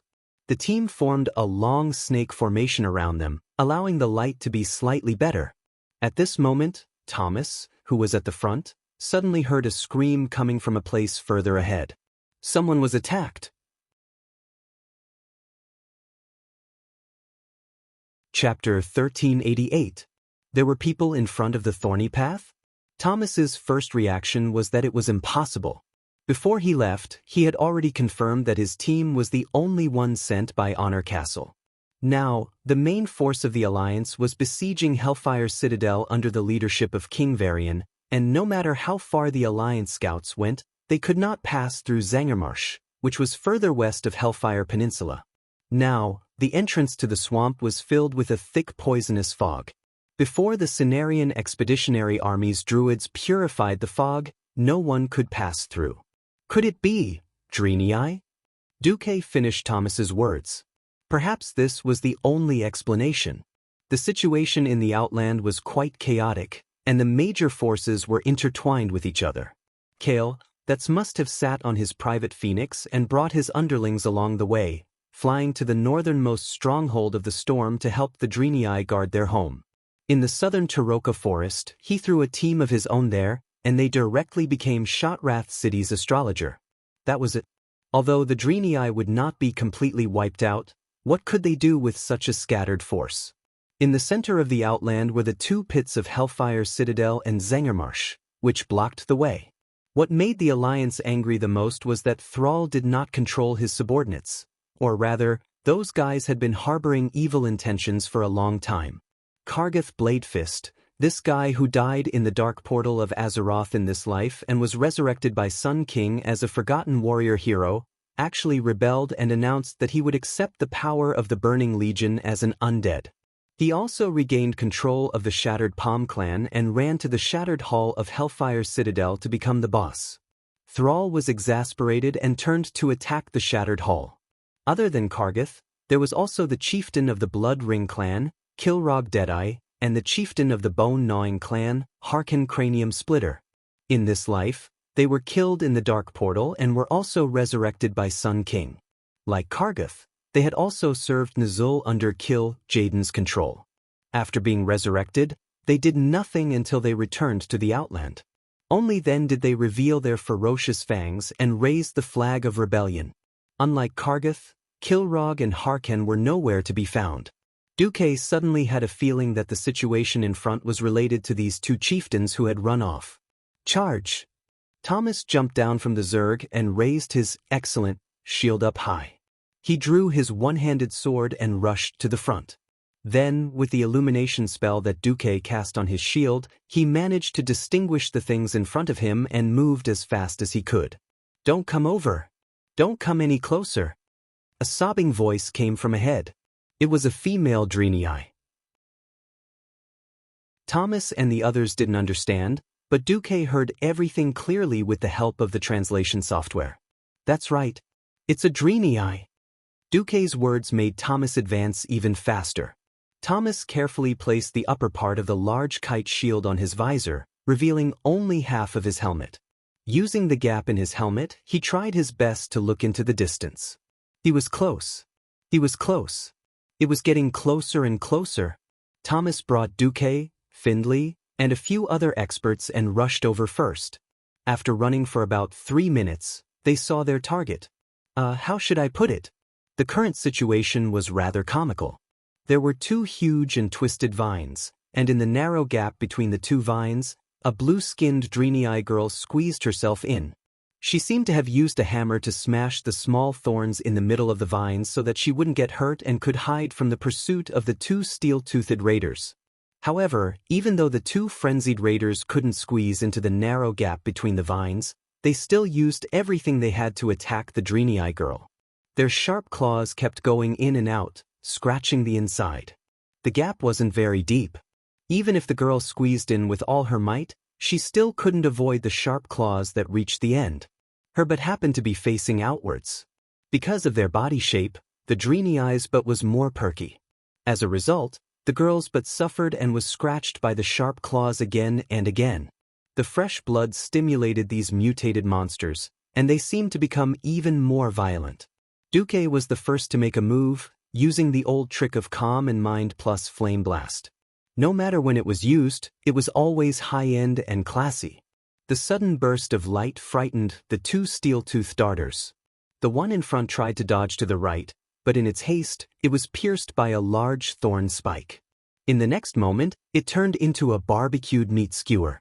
Of course, no one would want to eat the barbecue meat of the steel-toothed raiders.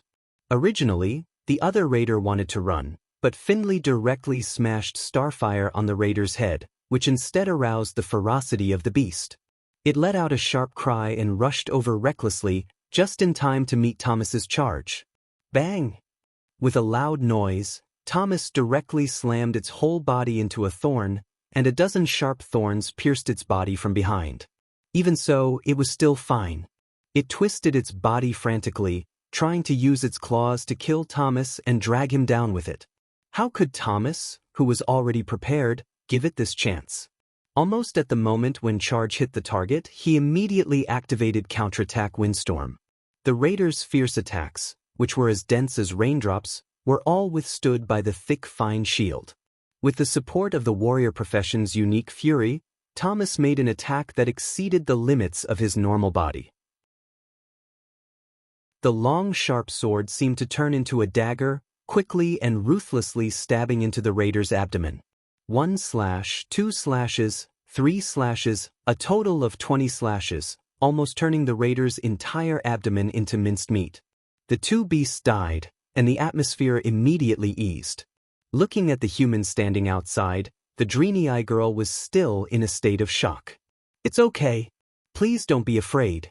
We are Alliance soldiers invited by your leader, Willen, to Shotrath City." Duque opened his mouth and spoke in the extremely pure Deity language.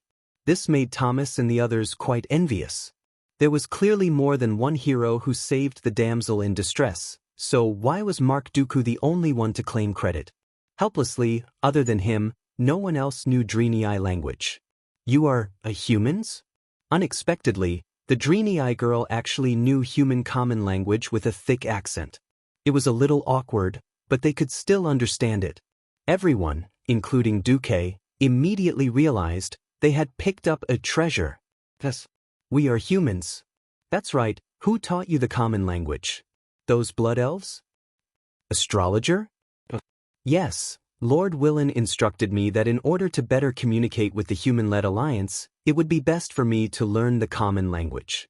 These days I have been studying very hard, and it seems like it has come in handy." As the Deity girl spoke, she bared her teeth and crawled out from the gaps of the vines. Chapter 1389. On the surface, she was covered in blood and was in bad shape. Duque could tell at a glance that the girl was very lucky. They were all superficial wounds that could be healed with a healing spell. Unexpectedly, just as Duque was about to call for a priest, the girl actually started healing herself with holy light. Oh, and a priest? Taking advantage of this moment, Duque sized up the Deity girl. The girl had a figure similar to that of a human female, slim and slender. If it wasn't for the faint lines of her biceps on her arms, one would probably think she was a young lady just by looking at her silhouette. Her light blue skin glowed with holy light, and the girl was bathed in a holy aura. Although in Duque's eyes, this level of holy light was still very shallow. She had two S-shaped curved goat horns on her head, and below her knees were recurved hooves that were a little unthinkable for humans. For balance, the girl's body also seemed to have become curvy in both the front and the back. There was no gorgeous clothing. The Deity girl was dressed like a typical commoner girl. The white linen top only covered her well-developed outland peaks. It seemed to be a typical off-the-shoulder outfit for ease of movement. The top that went from below her ribs to her neck made her neck look even more slender. A pair of leather pants that should have been brown had now turned dark red due to the blood staining them. She carried what in theory was a short warhammer in her hand, but in Duque's eyes, it was just a wooden stick and a metal lump. Duque noticed that there was no blood on the head of the warhammer. There wasn't even any blood left behind. A rookie on the battlefield for the first time? Duque really didn't know why Wayluin would send such a rookie to die. In the chaotic outland, it was enough for her to die 100 times. But no matter how he looked at it, this guy's luck was EX+. If she had the ability to come to the thorny path alone, she actually ran into the once-in-a-century Alliance advance team. "Excuse me, can you please turn around?" The Deity girl's face was red. While Thomas was still in a daze, Duque had already come to a realization. She felt that her buttocks had been pierced by the flying man's sharp leg. Now that she was going to heal herself, it was really indecent to be injured there. Duque thought for a moment. Seeing that this guy wouldn't have a high-end item like a storage space bag, he directly handed over a piece of canvas. "Thank you." The girl's face turned even redder, like a freshly steamed prawn, and she quickly took the canvas. A few minutes later, Thomas met up with the rest of the army, and the Deity girl's wound was also healed. Seeing the large canvas patch on the girl's butt, Thomas, the silly goose, suddenly came to a realization. The girl was quite clever with her hands, because Duque also saw a hole above her butt. The edge of the hole was even smoothed out, so that the Dreity's nearly half-a-meter-long blue tail could be seen. What a nimble tail. It wagged and wagged, bending left and right. Duque couldn't help but think of when he was taming dragons. Sometimes, he would get Onyxia in human form to give him a red tail that was proportional to a human's body for him to rub. Every time he saw the strange dizziness on the black dragon princess face and heard her moans, Duque would feel very satisfied. This was like stroking a cat, addictive. Suddenly, the Deity girl screamed, attracting everyone's attention. Only then did Duque realize that his hand was cheap. He actually reached out to grab her tail and rub it. "Sorry, I was too curious. Is this the first time you've seen a Deity?" "Yes." Duque lowered his head. "My companion didn't mean to offend you. We're actually all very curious," Thomas hurriedly explained. "No. It's okay, it's not your fault. But please don't touch a Dreity's tail so casually in the future. They usually get angry, especially males." The girl lowered her head. Then, the girl took a deep breath and raised her head. There was a look of self-encouragement on her face. Even though there was still fear in her eyes, she tried her best to encourage herself and clenched her small fists. "Please forgive me for being flustered. I've never killed anyone before, large creatures. My name is Imriel, and I'm Karabeir's apprentice. Are you the vanguard sent by the Alliance? Looks like the holy light is really on my side today. Then I'm willing to go with you. Let's go to a safe place first." Hearing this signature introduction, Duque in Karazhan, who knew how many light years away, felt as if he was struck by lightning. There was only one voice in his mind: what the heck? It's actually hooves? How is this possible? As for having the same name, that was impossible. Among the Deity, their mother of holy light would never give them the same name. In Duque's mind, there were 100,000 rhinoceroses galloping. It was as if every rhinoceros was grunting in a strange voice: F*** your lungs. F*** your kidneys. If all the major events that Duque had experienced before basically overlapped with the historical events in his mind, then it would match up. Then now, this matter was definitely a mess. According to the original history, this Deity girl Imriel, who was affectionately called Hooves by countless players, would only appear in the 6th version of World of Warcraft, King of Draenor. Normally, that would be at least 30 years after the Dark Portal. Why would she appear at this time? No. The Dreenei's lifespan was already extremely long. Didn't you see that the 3 leaders of Eridar from 25,000 years ago were still alive and kicking? Didn't you see that even after 10,000 years, the Eridar twins were still as beautiful as flowers? If Imriel lived for 8 to 10 years, it would be equivalent to 2 to 3 days for humans. Regarding this deviation in history, Duque was convinced. I'm Thomas Faddick, a warrior, the captain of the advance party that the Alliance sent to Shotrath City. I'm Mark Dooku, a mage, the vice-captain of the advance party. After a round of self-introductions, everyone finally knew. At this time, Shotrath City was being attacked again. The one leading the army was actually Kilrog Deadeye, who had just defected from the Horde and ran over to Illidan's camp. Shotrath City had never really been restored, even with the addition of some blood elves, who were the current astrologers. Shotrath City was still in a precarious situation. Willen, that quack, claimed to have seen the future. He had a premonition that there would be an Alliance team heading towards Shotrath City from here to seek contact. So, even though he was in a state of shortage of troops, he still sent a team of 20 people to provide support. However, not every Dreenei who received the protection of the Holy Light would be immortal. It was not easy for them to get out of the secret path. Before the group of 20 could even walk out of the Terakar forest, they were attacked by their former comrades, who were now the Broken, to the north of Turum, the former Dreenei settlement.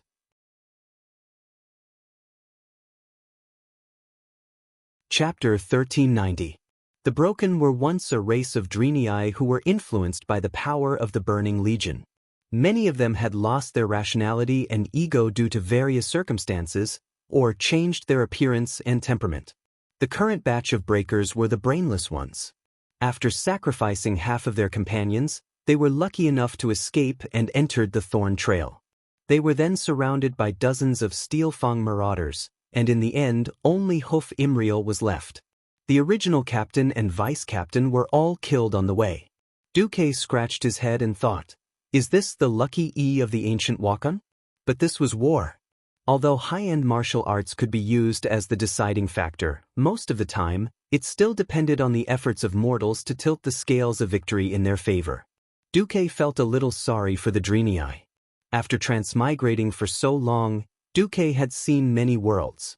But now, Duque finally had a taste of what it felt like to continue to hold on to a world that was about to fall into the abyss of hell. He could not help but recall the rich elven forest.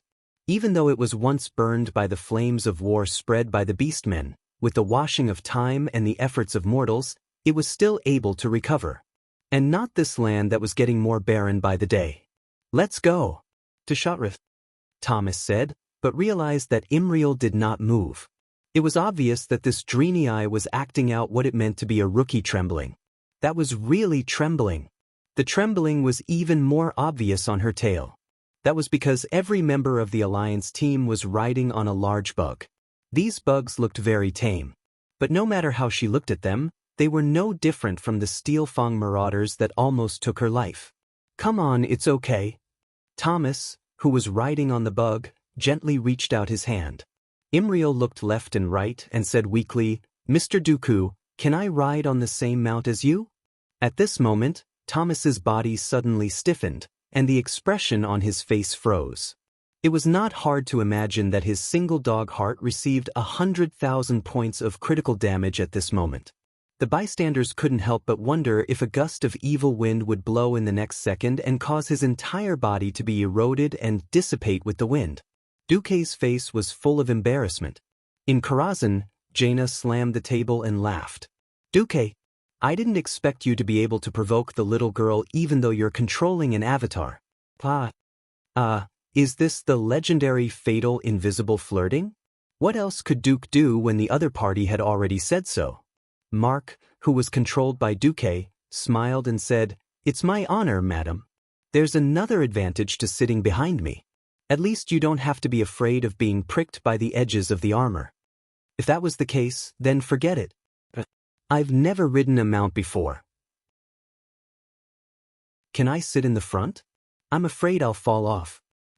Thomas received an additional 1 million points of critical damage to his soul. Sure. While writing on it, Imriel noticed a detail. She noticed that there was a line of words engraved on the hard shell of the worm's neck. Mount Akina. This is... Duque's face turned red, but he immediately put on a serious face. There's no time to explain. Get on. Oh no, get on quickly.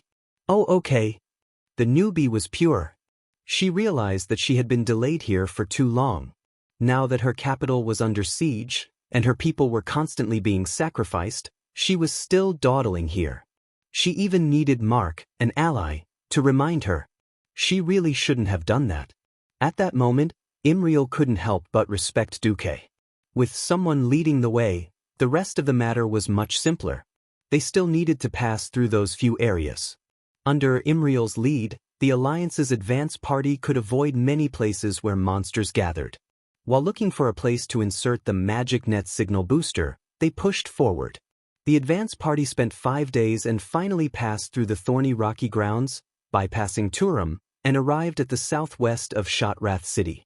Shotrath City was the capital of the Dreenii people of Draenor.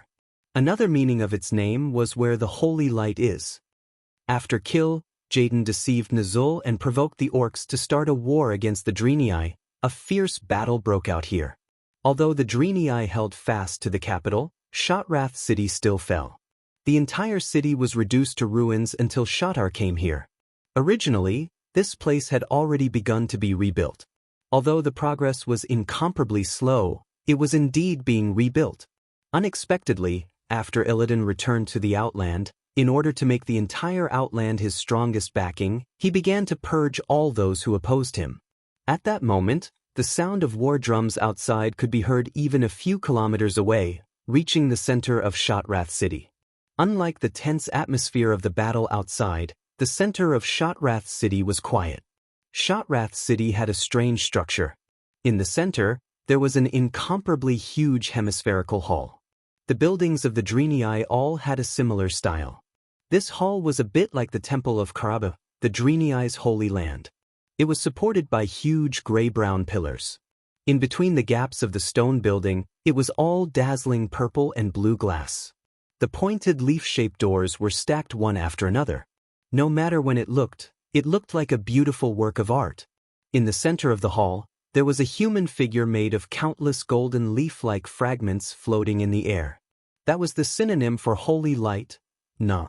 This kind of energy creature with a strong sense of self was the most resolute existence against the Burning Legion. In front of the surging energy of the Naru's seat, even the most bloodthirsty warrior would be at peace, and the most exhausted believer would be in awe. In front of the seat of Naru, anyone who glanced at it from afar would receive great comfort from the pillar of holy light. In front of the seat of Naru, Valen carefully recalled the clues he had recently sensed about the future, trying to discern the deep or shallow connections between them. Over the past few months, he had sensed more and more fragmented clues. The Dreenii prophet crossed his legs under his body and put his hands on his old knees. When he meditated, the crystal seemed to respond to his power. It shone, pulsed, and danced around him in a chaotic but not orderly way. Countless illusions that could happen in the future were surging towards him. Once again, he sensed a variable full of hope coming from the east. At this moment, on the wide passage of Shotrath City, Garrison Officer Marlad was holding a huge crystal warhammer, fighting against those hateful beastmen. These guys looked no different from 20 years ago. He was very tired. Even if the holy light gave him endless courage, it still could not completely offset the exhaustion of his body. At this moment, his hooves slipped, causing him to fall to his knees. Seeing an incomparably filthy broken axe about to chop his neck, he could even feel the aura of death emanating from the poorly made axe blade with a few notches. Suddenly, the tribe blew the horn to retreat. What happened?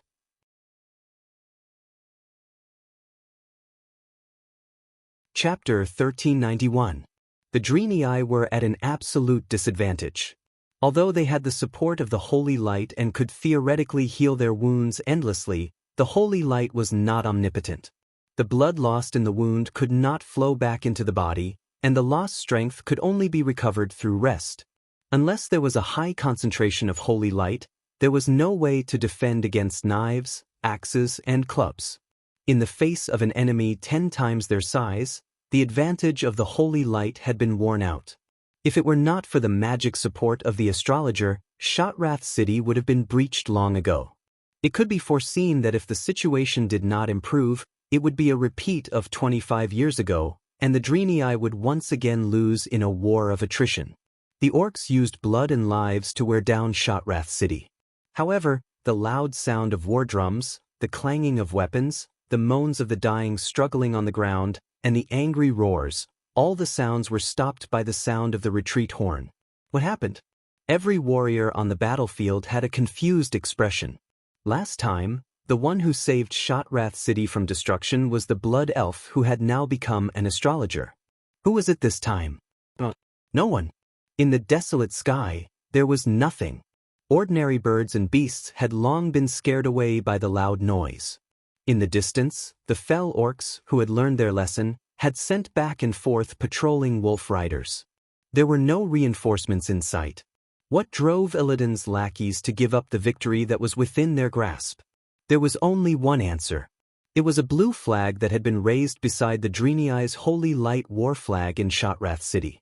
None of the Deity had seen this war flag. Legend had it that the flag of the alliance from another world, which had reached a preliminary alliance with the Deity, was also blue. But that flag had a lion on it, and this one was a tornado. Could it be that this flag scared the enemy away? That was impossible, right? The Deity garrison officers almost forgot to breathe, and looked at this scene with an expression that they had never seen before. Not to mention them, even the Deity maiden Irel who had just raised the flag was so shocked that her jaw almost dropped. Her teeth were chattering. It actually scared off those ferocious orcs. Thomas, who was standing at the side, was also extremely shocked. Of course, he recognized this flag, or rather, he had grown up listening to the legend of this flag. This Storm Duke flag was the symbol of an era, a living legend. One flag to repel an army of 10,000. No one had expected that the miracle that had happened in Kuel Salas's Silver Moon City, which had been sung about by countless bards in the taverns, would repeat itself. Duque was already a demigod. Of course, he wouldn't bother to boast about himself. Even if he did not do so, Thomas and the other spectators would naturally tell Imriel about the legend of the flag. In an instant, the little girl had turned into a fangirl. Even her gaze towards the Storm War flag had become filled with some kind of fanaticism. It wasn't her fault. In recent decades, the Deity had been bullied by the orcs. As outsiders of Draenor, how could the orcs give them face? Long before the orcs, under the instigation of Nazul, started a full-scale war against the Deity, both sides already had a feud. All kinds of border conflicts and mutual harm had long been the foreshadowing of this great war. It was just that at that time, the orcs lived a scattered lifestyle with clans as units. The Deity also tried their best to suppress themselves under Valen's persuasion. But so what? The orcs took pride in killing the Deity. The brave Deity, their fathers and brothers had their heads chopped off and made into specimens, which were hung on the war flags of various clans. Their wives and daughters were used as food to feed the bloodthirsty war wolves. And all of this came to an end with the unparalleled war that lasted for several years, as well as the fall of Shotrath City. Battle after battle, defeat after defeat. Defeat after defeat. This was the portrayal of the Deity. Today, the evil orcs came again. With hope for the light, the Deity once again tried to defend their holy city, but no one had really imagined the taste of success. They relied purely on courage to support themselves. That kind of desperate struggle, and the feat of easily scaring away the orcs, formed a stark contrast. The Deity maiden Irel had a strange emotion in her heart that she could not understand. She suddenly became extremely eager to see the owner of this flag. At this moment, in Karazhan, Aurelia, who happened to be strolling by Duque's place, saw this scene. Oh, not bad. I didn't think that this big flag of Duke Marcus could be used to swindle people in the Outland. The eldest sister of the Windrunner family teased Duque. Duque laughed. If it was all those brainless fell orcs, there really wouldn't be any way. Just nice, the one leading the army is Kilrog Deadeye.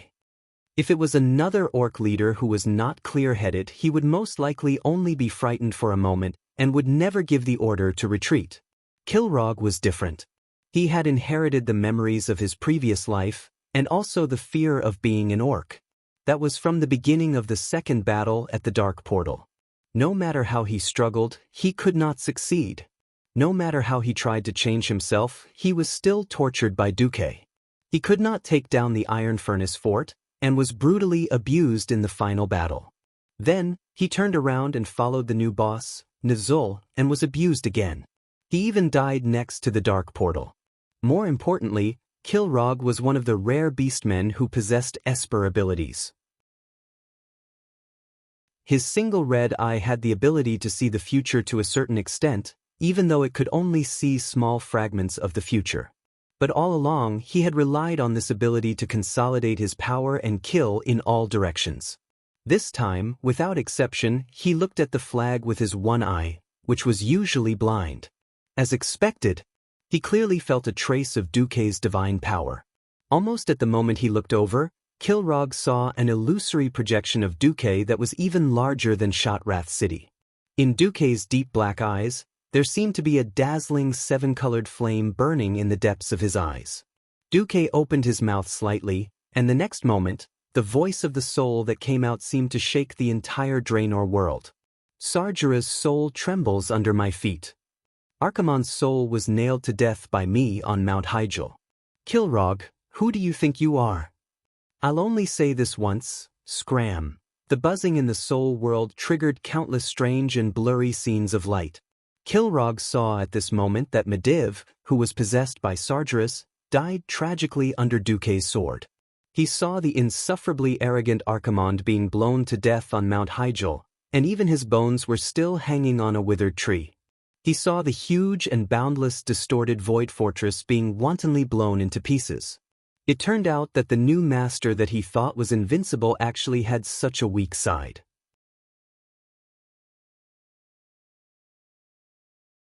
Chapter 1392. At this time, Kilrog was already drenched in cold sweat. You can't possibly come to our world. You can't possibly come here. This is not your domain. It was as if he was asking himself, but also as if he was emphasizing it. It was more like an unconscious form of self-hypnosis. In his dazed state, Kilrog muttered these words over and over in a neurotic manner. What did I do wrong? I didn't do anything wrong. Sar was too weak. Orcs will never be slaves? But what he's doing now is to turn the Horde into eternal slaves of the Alliance. This world is the territory of the orcs. It's the world of the Burning Legion. You're just a demigod from the outside world, you can't do anything. Kilrog was a smart person full of ambition. He would obey the strong, but that was under the premise that the other party had shown his decisive strength. He firmly believed that Illidan under Jaden could better fight against the detestable Alliance. So, after returning to a place he was familiar with, he brazenly chose to raise the flag of rebellion. The funny thing was that when he faced Duque again, the first thing he thought of was the terrifying days when he was dominated by Duke Marcus. Continue to charge? No way. That guy is crazy. He can even burn his own main city, so he wouldn't care about the main city of the Draenei. The main building of Shotrath City was originally nested in the basin, and it relied on a few huge suspended tunnels for people from the outer city to directly enter the main building. If they used kerosene around the basin and set it on fire, then all the orcs in the tunnels would be finished. Chaotic memories floated into Kilrog's mind. The more he didn't want to think about it, the clearer his dusty memories became. The orcs had absolute military strength? That wasn't the first time. One fire burned the elven forest, and nearly 100,000 orcs were burned to the ground.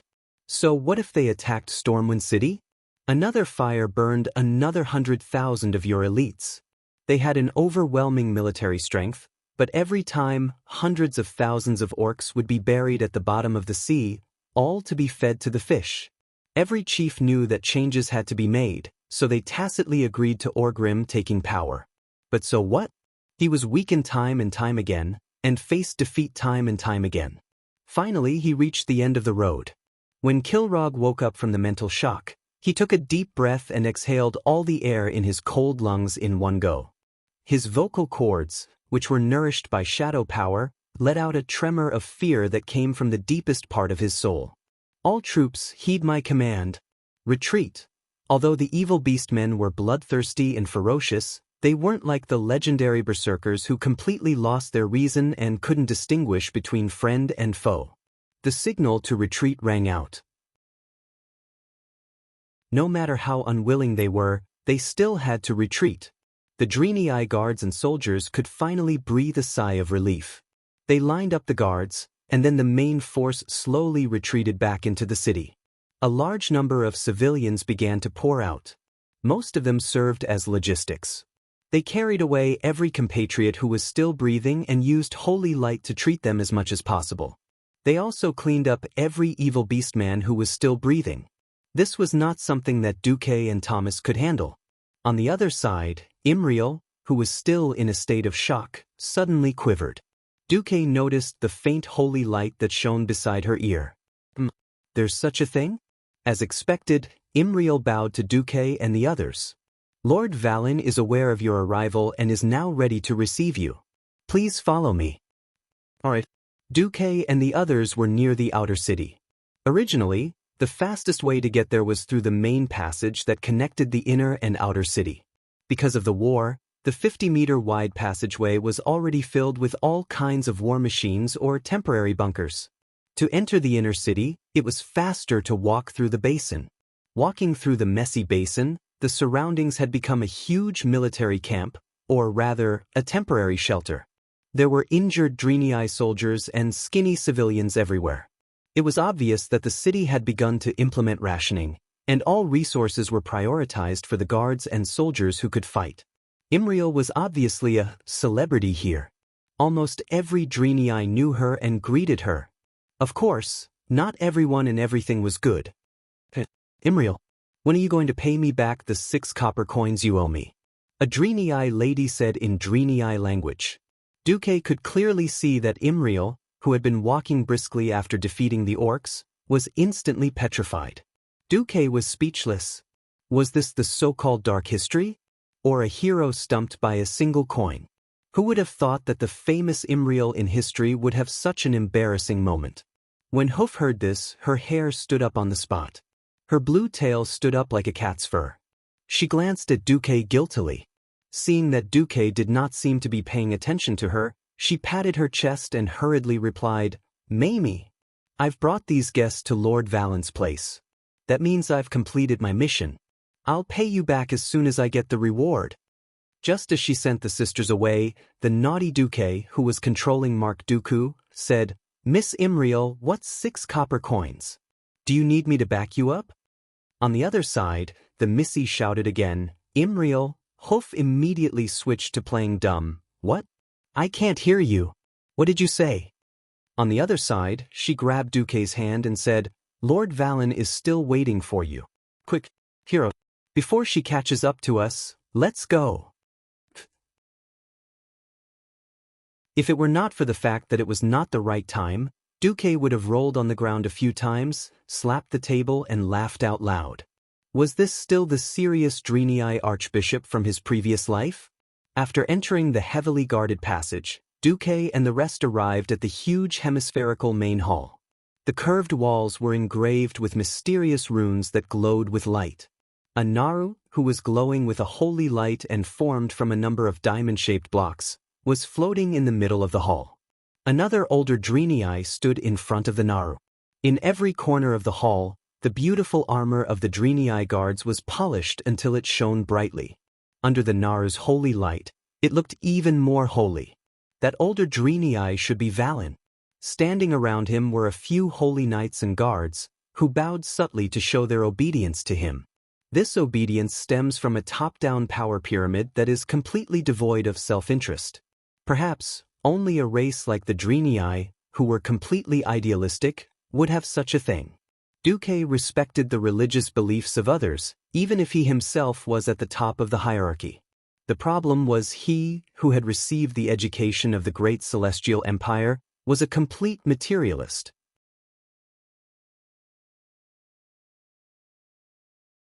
Chapter 1393.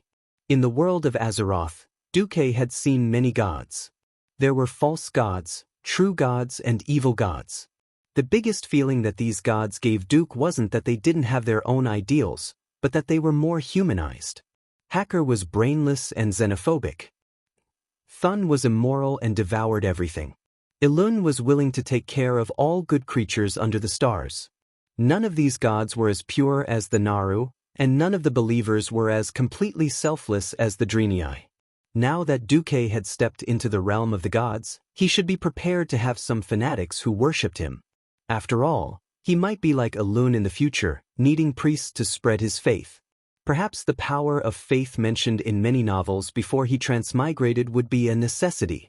Although Duque understood the purpose of these people's existence, he was afraid of dealing with fanatics. Yes, I'm just Mark Dooku, a little mage in charge of delivering letters and guarding the front lines. As soon as he thought of this, Duque immediately activated secret observation mode. At this time, a few huge figures stood in front of the team. The leader was a burly Draenei in heavy armor, the shield of Valen, the personal guard of the Prophet. For safety's sake, I can only let two of you see the Prophet. Thomas was keenly aware that he, the so-called messenger, was not the target of the other party's attention. It was obvious that the scene of Duque planting the flag had stunned the Draenei.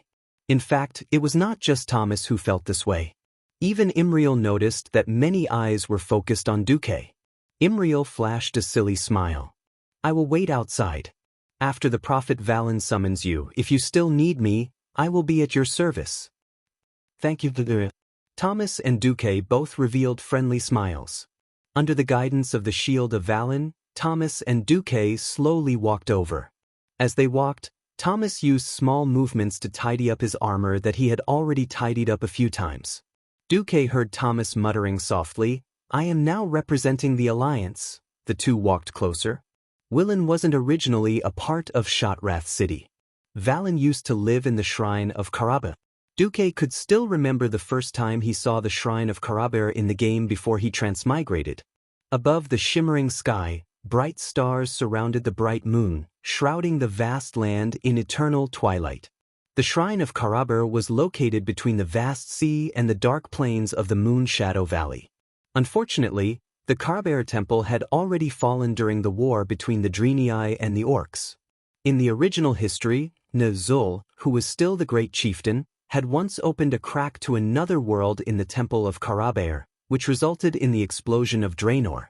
In this life, Nazul directly knelt in Karazhan.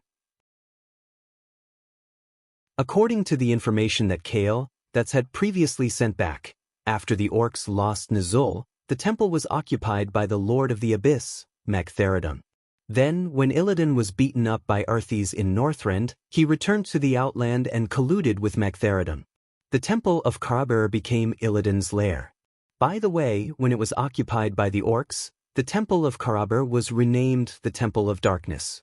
Valen, who was homeless, could only temporarily hide in Shotrath City. Duque began to look at Valen, the super swindler. To be honest, no matter how many times he saw the Draenei, especially the male Draenei, Duque could easily associate them with demons. After all, they were of the same origin. The Draenei only called themselves Draenei after they split from Eredar. It was hard to imagine that the same race could give birth to the Draenei, a race of extreme light, and also evolve into the incomparably evil race of Eredar. Valen was very old. Even as a Draenei with an almost eternal lifespan, he still looked very old. Compared to the light blue skin of the Hoof Imriel, Valen's skin was more of a deep bluish purple. Because of his extremely long white eyebrows, coupled with the long beard that reached his navel, and the long blue beard on his chin that looked like 4 cow tails, for a moment, Duque thought that he was looking at a lobster man or something. The antennae, the beard, and the like were too powerful. Valen's white robe had complicated red embroidery with golden edges. Coupled with the noble and elegant purple as embellishments, and the huge back that looked like 4 torches that were taller than his head, he looked even more like a swindler. Towards these fancy things, Duque did not feel anything. However, when Duque and Valen looked at each other, he was suddenly shocked. At first, Valen's gaze was extremely calm, even to the point that his gaze felt like sunlight. For countless years, months, and days, it warmly shone upon every living being. His deep gaze was filled with wisdom, and it gave off a trance that could easily see through all falsehoods. However, in the next moment, the eternal calmness on Valen's face was swept away, replaced by a fleeting shock and anger. Compared to the calmness a moment ago, it was even more frightening. Even though Valen had only said one word, it was enough to raise the vigilance of Valen's shield and the guards. In less than 1/10 of a breath's time, they had already unsheathed the weapons at their waist. Numerous Valen's shield had already raised their large shields, blocking in front of Valen. Everything happened too quickly, and Thomas was caught unprepared. No one expected that in the next moment, Valen and Mark, who was controlled by Duque, would raise their right hands at the same time to stop them. "It's fine." The one who spoke was Valen. "Have we been seen through?" The one who smiled bitterly was Duque. Valen immediately made a gesture, and all the guards scattered. He turned his head and bowed slightly to Duque. "Please forgive these children. In the long years that have passed, Jaden has never given up on killing the Drenii. The one he hates more is me.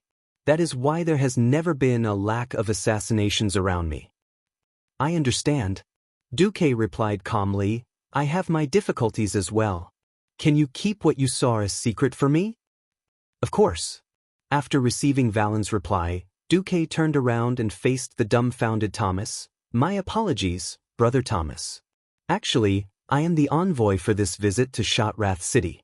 I have no choice. I have received a secret order from the highest level of the Alliance. This is a secret order from the commander of the Alliance, Lord Duke Marcus. Please check it." Duque handed a very formal document to Thomas. The document was, of course, real.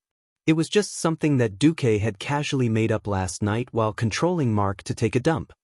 "Thomas, you have already completed your duties very well. Go and rest first. Let me discuss this with Lord Valen."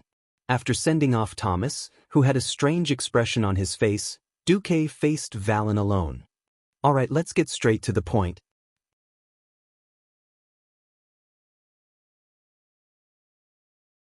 Chapter 1394. Duque was not at all surprised that Willan could see through him. Willan was originally an Eridar.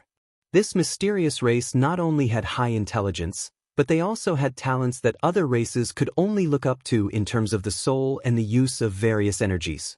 Duque could trick passers-by and trick hooves, but he definitely could not trick Willan. Willan had probably already seen through the fact that this Mark Dooku in front of him did not have a soul. Thinking of the elemental line that connected from outside Shotrath City to the forehead of this person in front of him, it would be strange if Willan did not know that this Mark Dooku was a puppet. Duque guessed that Willan had also used some special backtracking methods to find out that he was a demigod or something. It was very magical. Even after Willan had done so much, Duque still did not feel touched in Karazhan's defense system or his own spiritual senses. This method was also amazing. As expected, he could not underestimate the heroes of the world. At this time, Willan spoke. The 4 lobster-like tentacles on his chin made Duque's balls ache. Was this 4 blue balls glued to his chin? "I did not see through everything, but I deduced that it was you." "All right, honorable guest, how should I address you?" "Just call me Mark Dooku. But the agreement I reached with you will be sent over in the form of an official document from Fort Glory within 3 days." Duque was still very careful. He did not doubt the loyalty of Willan's subordinates, but the Burning Legion's methods of gathering intelligence had nothing to do with loyalty. Any detail could be analyzed, and a lot of things could be calculated. Mark Dooku was not a suitable chess piece to be exposed at this time. If there was no direct video and first-hand information, then Duque, who could not leave Azeroth, could only command blindly if he really wanted to. When Willan heard Duque's words, there was an obvious sense of relief on his face. The situation of the Draenei was too bad. It should be said that they had not been well for the past 30 years. Recently, with Illidan becoming the king of the Outland, the situation of the Draenei had worsened. It wasn't that Willin hadn't come into contact with the Alliance from the alien planet called Azeroth. In his eyes, the Draenei were the natural allies of the Draenei, who had fought against the Old Horde and fought against the Burning Legion. He was also confident that he could convince any of the higher-ups of the Alliance. The problem was, if he couldn't even meet them, he would be in despair. Kael, that took good care of the Draenei, but Kael, that sent a division to Shotrath City and ran to the Draenei's spaceship. The Draenei's retreat was important, but Shotrath City was also crucial. The most troublesome thing was that Valen learned from the astrologer who had defected to them that the seemingly powerful Prince Kael, didn't have much say in the powerful alliance. The alliance was a union formed by a bunch of countries of different races. The foundation of the alliance was the kingdoms, so each king or leader would have a certain degree of say. The race with the largest number of kingdoms was the humans, who were the core race of the alliance. And above all the kings was the commander who was jointly elected by the kings of the various countries. That was the human mage Duke Marcus from Stormwind. Valen was very happy that the alliance was made up of the Church of Holy Light, who also believed in the Holy Light. But there was another problem. Only a king called Kalia Menethil believed in the Holy Light, and Kalia was almost a mascot in Kael, that's words. Most of the power of the alliance was in the hands of the mages and warrior leaders. What else could Valen do? It was very difficult for him too. Due to the inconvenience of transportation and communication difficulties, he barely knew that the Alliance and the so-called New Horde had begun an expedition to Draenor through the astrologer's intermittent magic transmission. He also heard that it was the king of Stormwind City who had come. Valen was both happy and nervous. For the arrival of the Alliance, Valen could be said to have painstakingly prepared a lot of materials. Originally, Valen was already very happy to be able to get on William's good side. Who knew that after using his soul to backtrack, he would find out that the master of the puppet in front of him was actually the only demigod in the Alliance. Valen was so excited that his hands were almost trembling. Although due to the situation, I was unable to reach a face-to-face exchange, I am still very grateful to the Alliance's commander, His Excellency Duke Marcus, for taking this seriously. I am the one who is embarrassed that I can't come personally. Then, before we officially talk, I hope to show you something, His Excellency, the older Draenei said softly. He stretched his body and floated up. The prophet maintained a height of about 10 centimeters above the complicated and gorgeous patterns on the ground of Shotrath City. He approached Mark and tried to press his palm between Mark's eyebrows. I am very sorry for this action. To achieve telepathy, this is necessary, the prophet said. Duque was curious. Is it about Argus? Or is it about the period when you were one of the 3 heads of Eridar? Valen was struck by lightning. He was struck by lightning. One had to know that at this point in time, the Draenei's contact with the Alliance was simply too one-sided. Many of the big shots in the Alliance had not even seen a living Draenei. They had only seen the fragments of the magic mirror from Kael.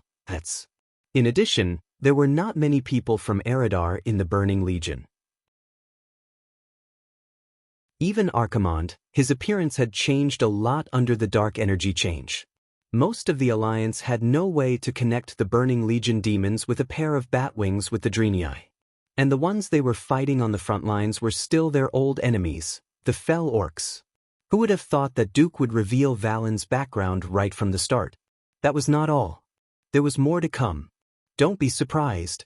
I once went back 10,000 years ago through the Bronze Dragon King Nozdormu, who controls time in Azeroth. There was a small mistake that time, and I mixed into the Burning Legion. I faced Kill Jaden's main body. I also know the grudge between Kill Jaden and you and your people. So, in the matter of fighting against the Burning Legion, our interests are absolutely the same.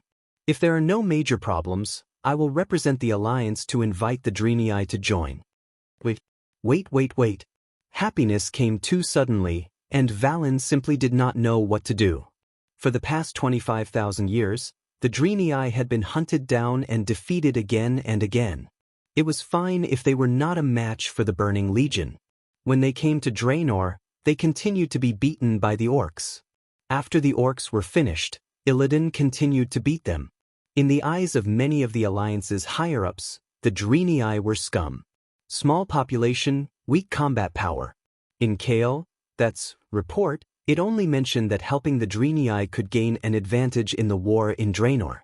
After all, the enemy of the enemy was an ally. He never mentioned inviting the Deity to join. Well, Duque came up and said, "Bro, don't even think about it. The Alliance and you are destined to be brothers." It was as if Valen had prepared for today's exam for several years, memorized countless books, and imagined countless possibilities. In the end, Duque just said, "No time to explain, get in the car."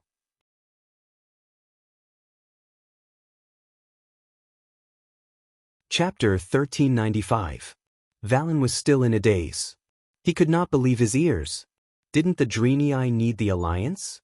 Of course they needed it. The intermittent encirclement of the beastmen and demons had already pushed the Deity to the brink of collapse. Now, the remaining Deity were not even 1% of the original number. It seemed like the price of recovering Shotrath City was the loss of almost all the young adults. Look, once they walked out of this hemispherical hall, they could see dying tribesmen everywhere in the residential area. They moaned weakly in the dirty and smelly muddy water, quietly waiting for the arrival of the Grim Reaper. Holy Light was not omnipotent. Holy Light could heal wounds and soothe the soul, but Holy Light could not solve malnutrition, could not let people regrow lost limbs, and could not kill the parasites that had burrowed into the body.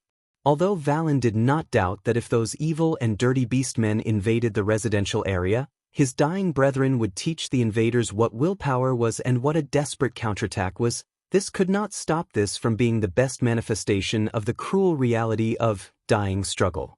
25,000 years of fleeing did not shatter Willen's incomparably tenacious heart. If he were to fall, there would be no one else who knew the Burning Legion's background like he did.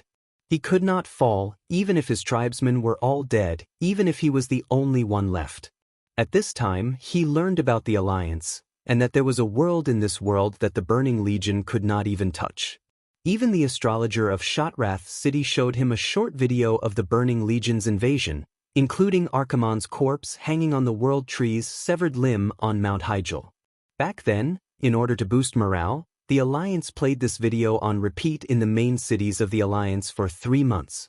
Of course, Valen recognized that this was his old friend, Archimonde, who was at loggerheads with him back then. From that day onwards, Valen was mentally prepared to hug his thigh. Again, happiness came too suddenly, and he really didn't dare to believe it. After a short silence, there was a flash of joy. Valen bowed deeply. On behalf of 300,000 Deity, I thank the Alliance for their generosity and acceptance. This is the honor of the Deity. 300,000 was definitely a rough estimate.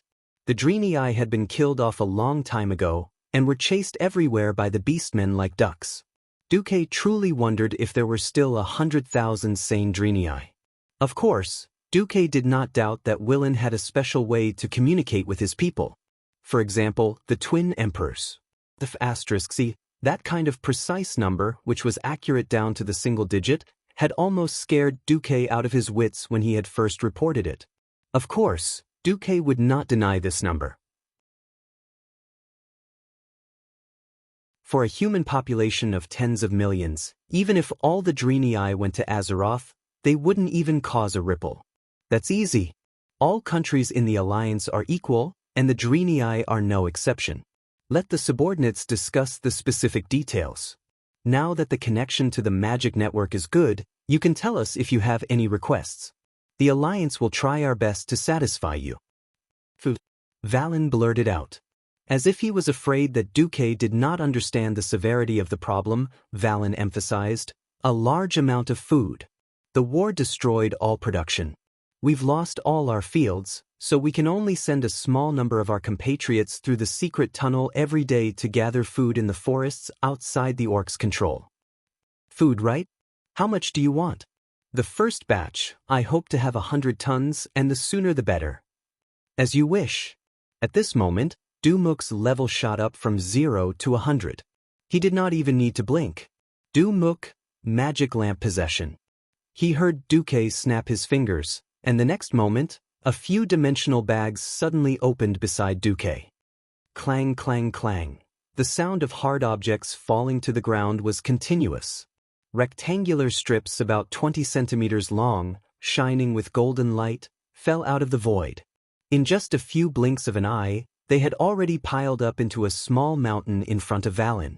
Duque smiled. Please call Hoof. Imriel here. Valen nodded almost imperceptibly. Naturally, there were servants who called in Hoof, who was wandering outside the hall, staring at Thomas while simultaneously activating secret observation mode. Hoof was curious. She looked calm on the surface, but her cheerful footsteps and large swishing of her tail betrayed her mood.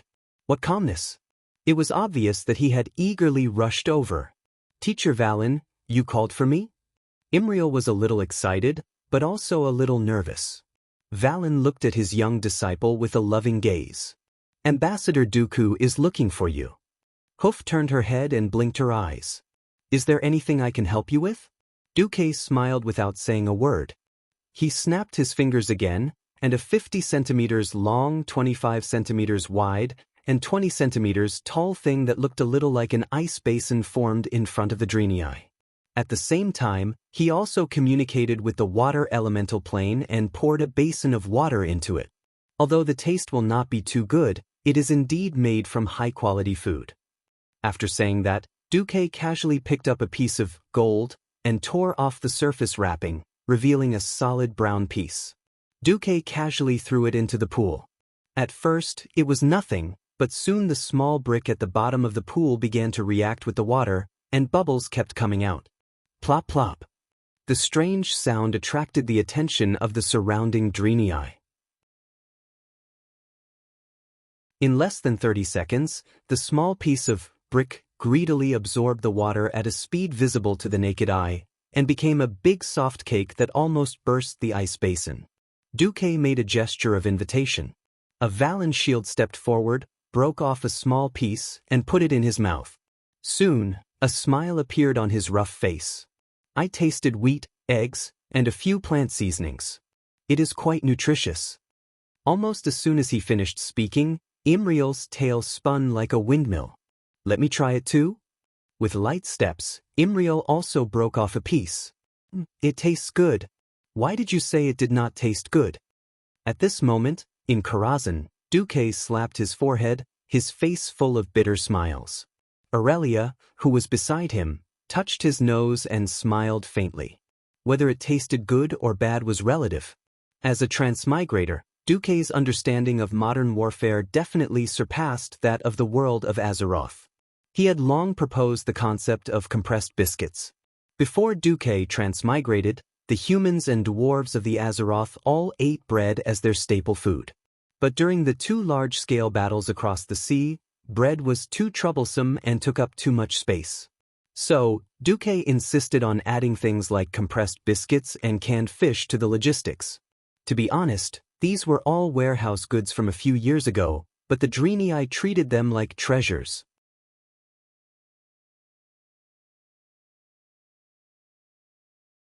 Chapter 1396.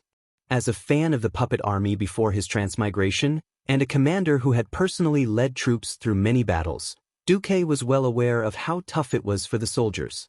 Think about it. After a whole day of battle, the soldiers would be lying in the trenches or in the camp on the bloody battlefield. They would even have to soak their feet in the mud when the weather was bad. However, after a bloody battle, they would often be given a piece of black bread that was not much bigger than a palm. When this black thing did not get wet, it could be used as a brick to hit people. Although it was a staple food for the poor in this era, it was only the lowest form of protection for soldiers who desperately needed to recover their strength. It was better than nothing. Hence, after the Dark Portal defeated Arthas' Calamity army on the Lordaeron continent in 15 years, Duque took control of the alliance and proposed to make the first batch of compressed biscuits. Duque thought of a way to get the dwarves to mix the flour, and then compress it into a small piece. Alright, it had to be said that the dwarves were very capable. He still remembered the first time he saw the finished product. Duque ran over to take a bite and almost broke his teeth on the spot. He finally managed to cut a small piece and smashed it with a hammer, only to vomit on the spot. What the hell is this black thing? Magni shrugged. Probably engine oil? Lang looked down on Duque's lack of knowledge. Don't worry, a little engine oil won't kill anyone. When those bastards down there don't have any alcohol to drink, they still steal engine oil and mix it with water to drink. Duque rolled his eyes. These bastards thought that they had a long HP and high HP, so they were courting death. However, what the two dwarves said was the truth. During the second battle at the Dark Portal, when the Iron Stove Castle was facing a food crisis, there were still many fellows who shouted that they could go without food, but not without alcohol. Only later did they find out that the compressed biscuits were indeed compressed enough. The damn dwarves actually used a press to press the compressed biscuits, and didn't even wipe off the oil stains. Duque spent a full 3 weeks to make this bunch of violent dwarves understand that the compressed biscuits could be given to the frontline soldiers. It must be able to bite through, and there must be no impurities. It must also be waterproof and moisture-proof. Of course, this was a thing of the past. Now, the Alliance's standard military rations had been improved to the 5th version. Compressed biscuits, sealed packaged flour, canned soybeans, canned pickled dace, canned beef jerky. Most importantly, the Alliance had developed canned soup that could automatically heat up with a pull of a rope, as well as instant noodles that had poisoned countless youths before Duque's transmigration. With the addition of all kinds of new military stoves, they could eat freshly baked white bread when conditions permitted. If there were no other conditions, he could use clean water that had been filtered through a strainer to boil it. Hot soup and instant noodles would definitely not be a problem. In order to facilitate transportation, the Alliance had made many things standardized, such as boxes for storing artillery shells and canned military rations. Furthermore, the types of weapons were reduced, such as the size of the cannonballs and melee weapons. Only in terms of food, there were more and more varieties. The beef jerky alone had 5 different flavors. No matter how conservative the commanders were, they had to admit that the morale of the soldiers was much higher than before. In the past, after a big battle, the soldiers were all like dead dogs, but now they were full of energy the next day. Back then, after the battle, we only had black bread. Instead of being hacked to death by the enemy on the battlefield, we almost choked to death on our own rations. The Alliance officers who were now lieutenants and colonels complained about this the most to the soldiers. Undeniably, because of these little things that the nobles and officers couldn't see, the Alliance's support for Duque had always been full. The Dreenii temporarily wouldn't be able to experience this benefit. Of course, to prevent the Dreenii from grumbling in their hearts when they found out the truth, Duque decided to give them a heads up first. To be honest, these foods were eliminated by the Alliance. Because of the high compression ratio, they are the most convenient to carry in spatial storage bags. Considering that you Dreenii urgently need food, we used this method. Duque said apologetically. Valen used the holy light to examine it once, and a bright smile appeared on his face. No. Being able to fill our stomachs and survive is already the greatest gift to the Dreenii. I thank Commander Duke Marcus on behalf of my people. For a moment, Duque thought he was hearing things. It sounded like the voice of someone with a high favorability rating. He took the time to glance at the system. Wasn't it close? He found that his reputation rating in Shotrath City had jumped from indifferent to irreverent.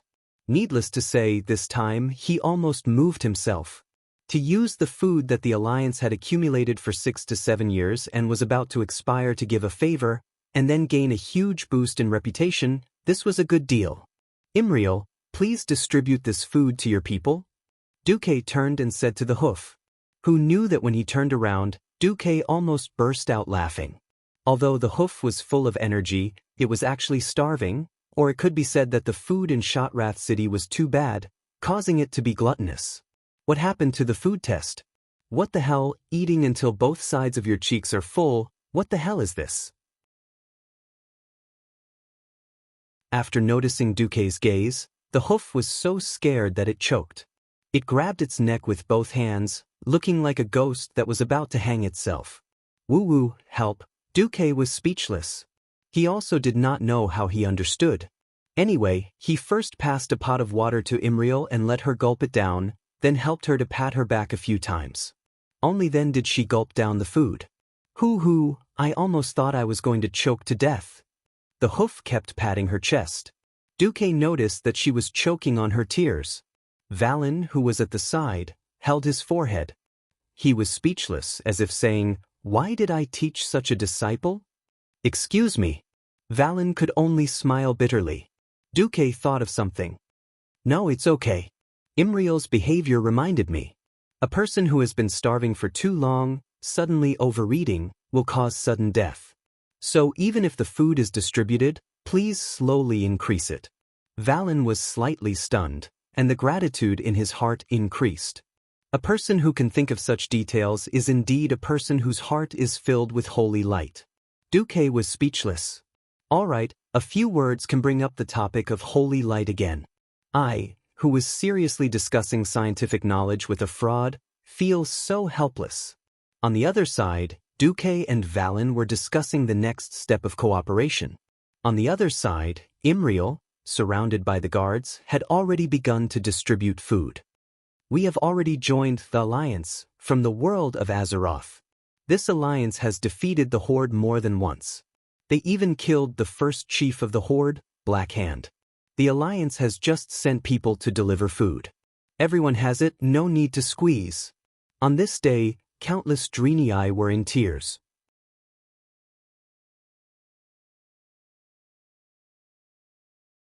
Chapter 1397. Who was the one crying tears of joy? Who was the one cheering for the seemingly ordinary food? There was only one answer: the Draenei. The Draenei were too bitter. They had been chased by their former compatriots for over 20,000 years, wandering everywhere with nowhere to hide. Almost every planet they went to, there would be burning legions void battleships chasing after them. Forget about 1,000 years of peace, it was already good enough to have 50 years.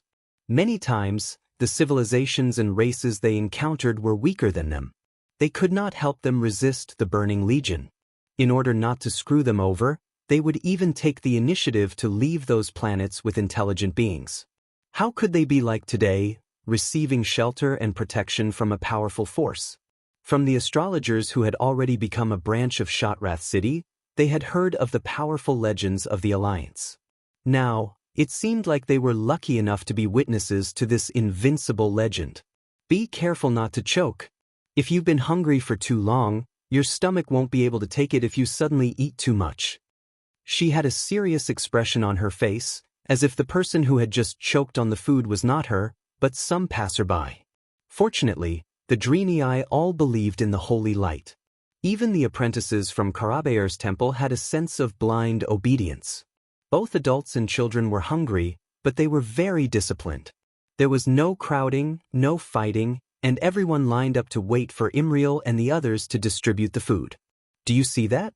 There are many tons of food there, enough for us to eat for a month. Hold on for another week or two, and the Alliance will open up a path from Hellfire Peninsula to Shotrath City. The Draenei listened to Duque's little suggestion, and took the mountain of compressed biscuits and soft food that looked like puffed cakes and patrolled one round around Shotrath City. With food in their hands, they did not panic. The Draenei were famous for their resilience. Now, they were even more confident that they could defend their main city. At the entrance of the main hall, the shield of Valen surrounded Valen and Duque, standing side by side. Valen looked at this scene and felt a lot of emotions. "I really didn't expect this." There are many things that you didn't expect. The Draenei joining the Alliance is a win-win for all of Azeroth and the Draenei. The Alliance needs your technology and the guidance of the Holy Light. You need the Alliance's combat power and protection. We are natural allies, aren't we? Indeed. Valen nodded. Nothing could be more beautiful than this union. One had to know that within the Alliance, the Church of Holy Light was a pillar that transcended nations and races.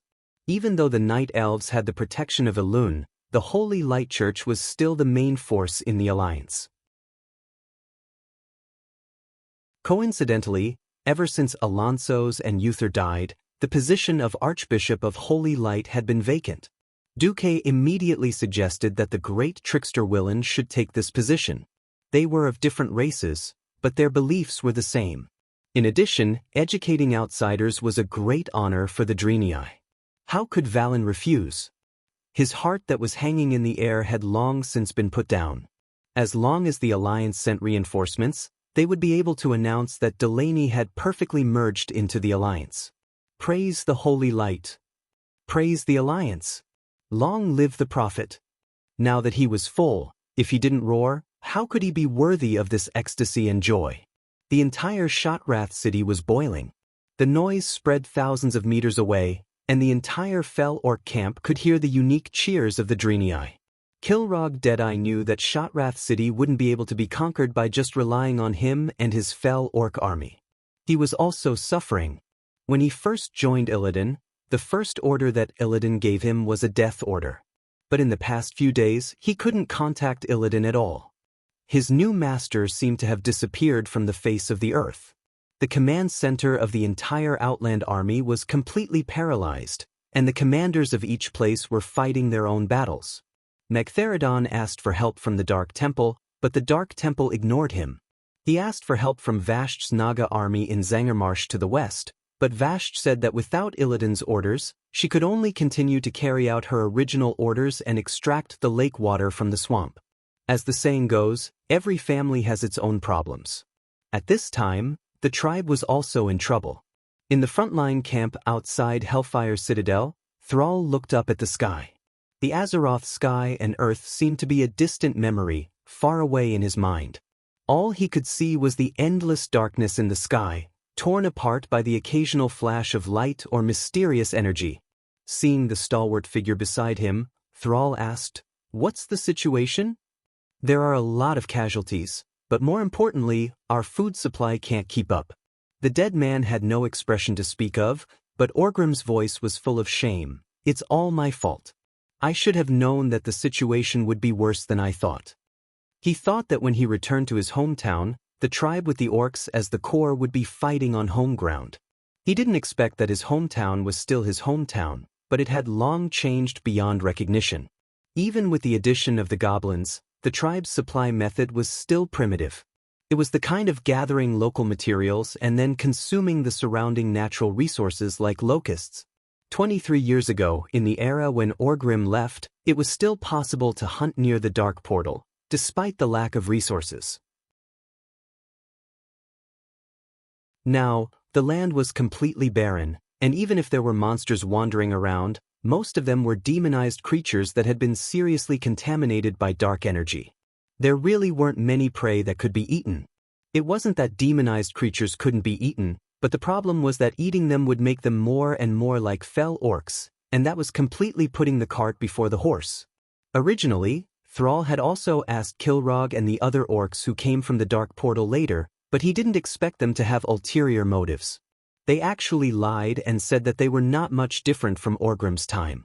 If the tribe could learn from the Alliance and use elite tactics, they might be able to reduce the pressure by reducing the number of soldiers. The point was that they couldn't.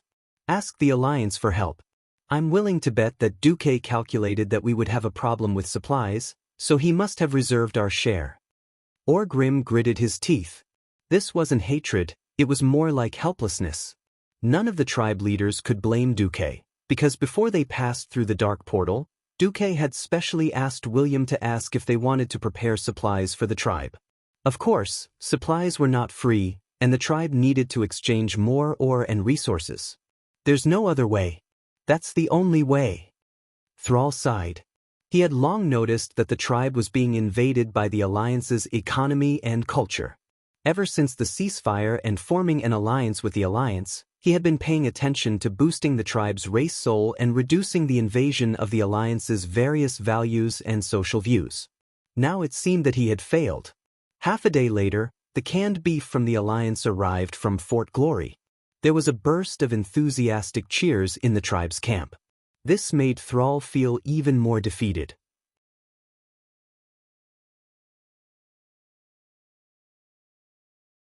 Chapter 1398. Everyone was a natural foodie. The life of eating raw meat and drinking blood sounded heroic, but one would only know how bitter it was after living it. Without oil, salt, soy sauce, and vinegar, the prey they hunted would at most be roasted and eaten. How could this compare to the cumin-infused barbecue of the Alliance? Recently, when the tribe faced a disaster, it was the Alliance that provided them with food. In order to reduce wastage when crossing the ocean, canned food was of course the priority. In the tribal camp, Sal saw with his own eyes how a newly matured tribal warrior chose his favorite flavor and then skillfully opened the can. Look, Orgrim. Now, even those kids know how to use canning knives to open Alliance cans. Sal sighed. Orgrim was silent for a moment. Even though he was already a dead man, he still felt a heavy sense of duty on his shoulders. The Horde cannot defeat the Alliance, not even with all the orcs in our world. If you fall behind, you will be beaten. Thrall squeezed the words out of his mouth. The Alliance is not using force now, but they are gradually doing what Terenas wanted to do in the past: turn orcs into slaves. In other words, he wanted to assimilate the orcs, trolls, and Tauren races into the Alliance. This unstoppable trend was the most terrifying. The Alliance was already ahead of the Horde in economic, military, and political fields. In addition, there was a huge difference in population and country size between the two sides, as well as the fact that the leader of the Alliance was a demigod who didn't age or die. Under normal circumstances, the tribe would have no chance at all. Unless, the two tribal elders instantly thought of the same thing. But as soon as their eyes met, they looked away. That's right. Unless the Alliance changed and suffered a crushing defeat, it had to be something like Duque dying in battle and the Alliance collapsing. But neither of them would forget the principle of being in the same boat. If the Alliance lost like this, they would definitely have lost to the Burning Legion. Perhaps this was a chance for the Horde to rise up, but it was more likely that the Horde would be destroyed along with the Alliance. As long as the tribe leader wasn't an idiot, he wouldn't purposely make this happen. So, do your best. It was November 2nd. On this day, good news finally came from the Allied army. William led half of the Alliance's hero team to kill the Lord of the Abyss, Magtheridon. 2 days later, the main force of the Horde conquered the entire Hellfire Citadel. At this point, the first goal of the Allied forces had been achieved. There were two general directions in front of the Allied forces. The first was to charge west into Zangermarsh. If they could open up the swamp, then the Allied army's choices would become more plentiful. They could turn north into Blade Peak and chase after those traitors who betrayed the tribe.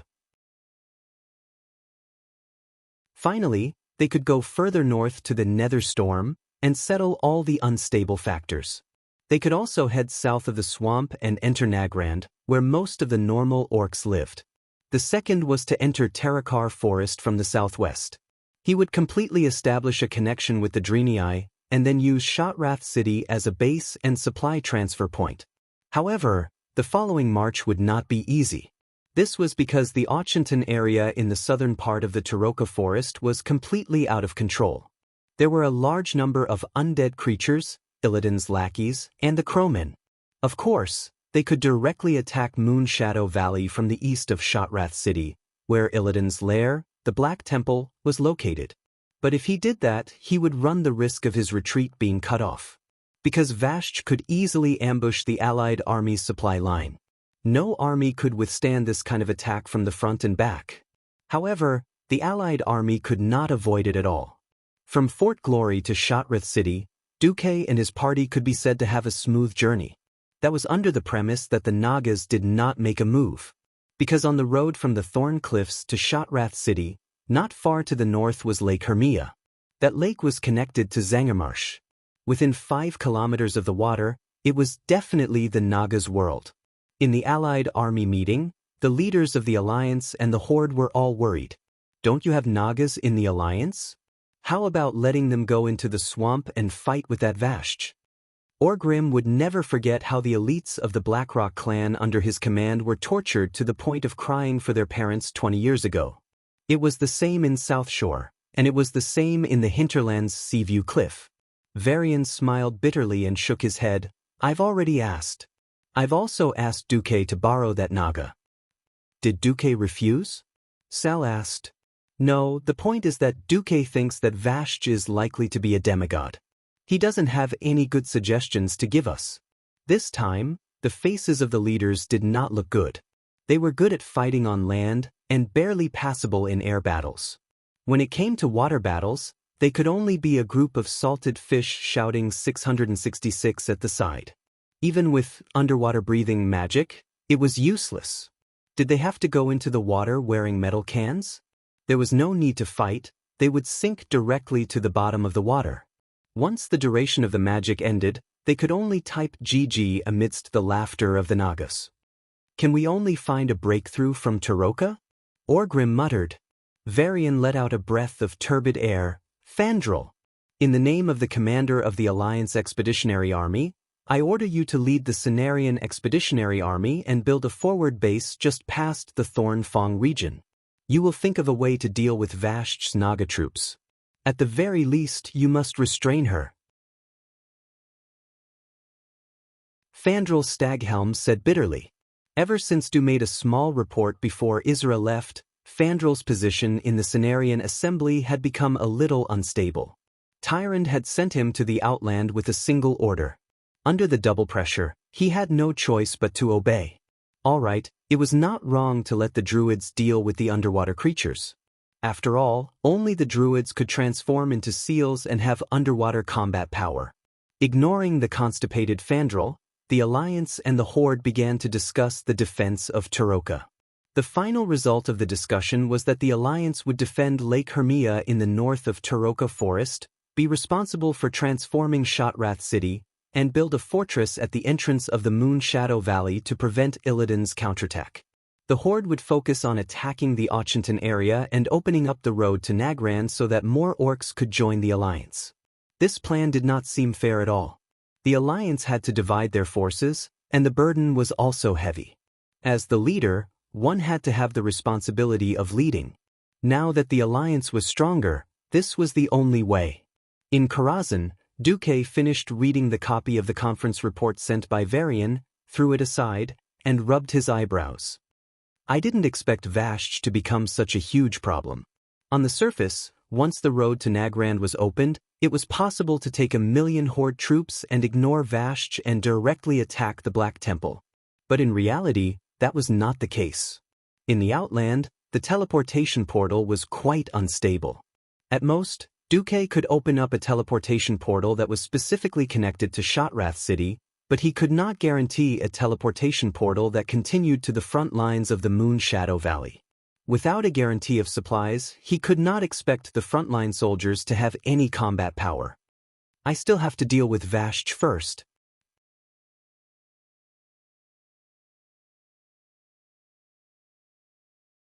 Chapter 1399. Duque never felt that Vashj was very strong. Even in the game before he transmigrated, the team led by Duque only took about 3 days to complete the first kill.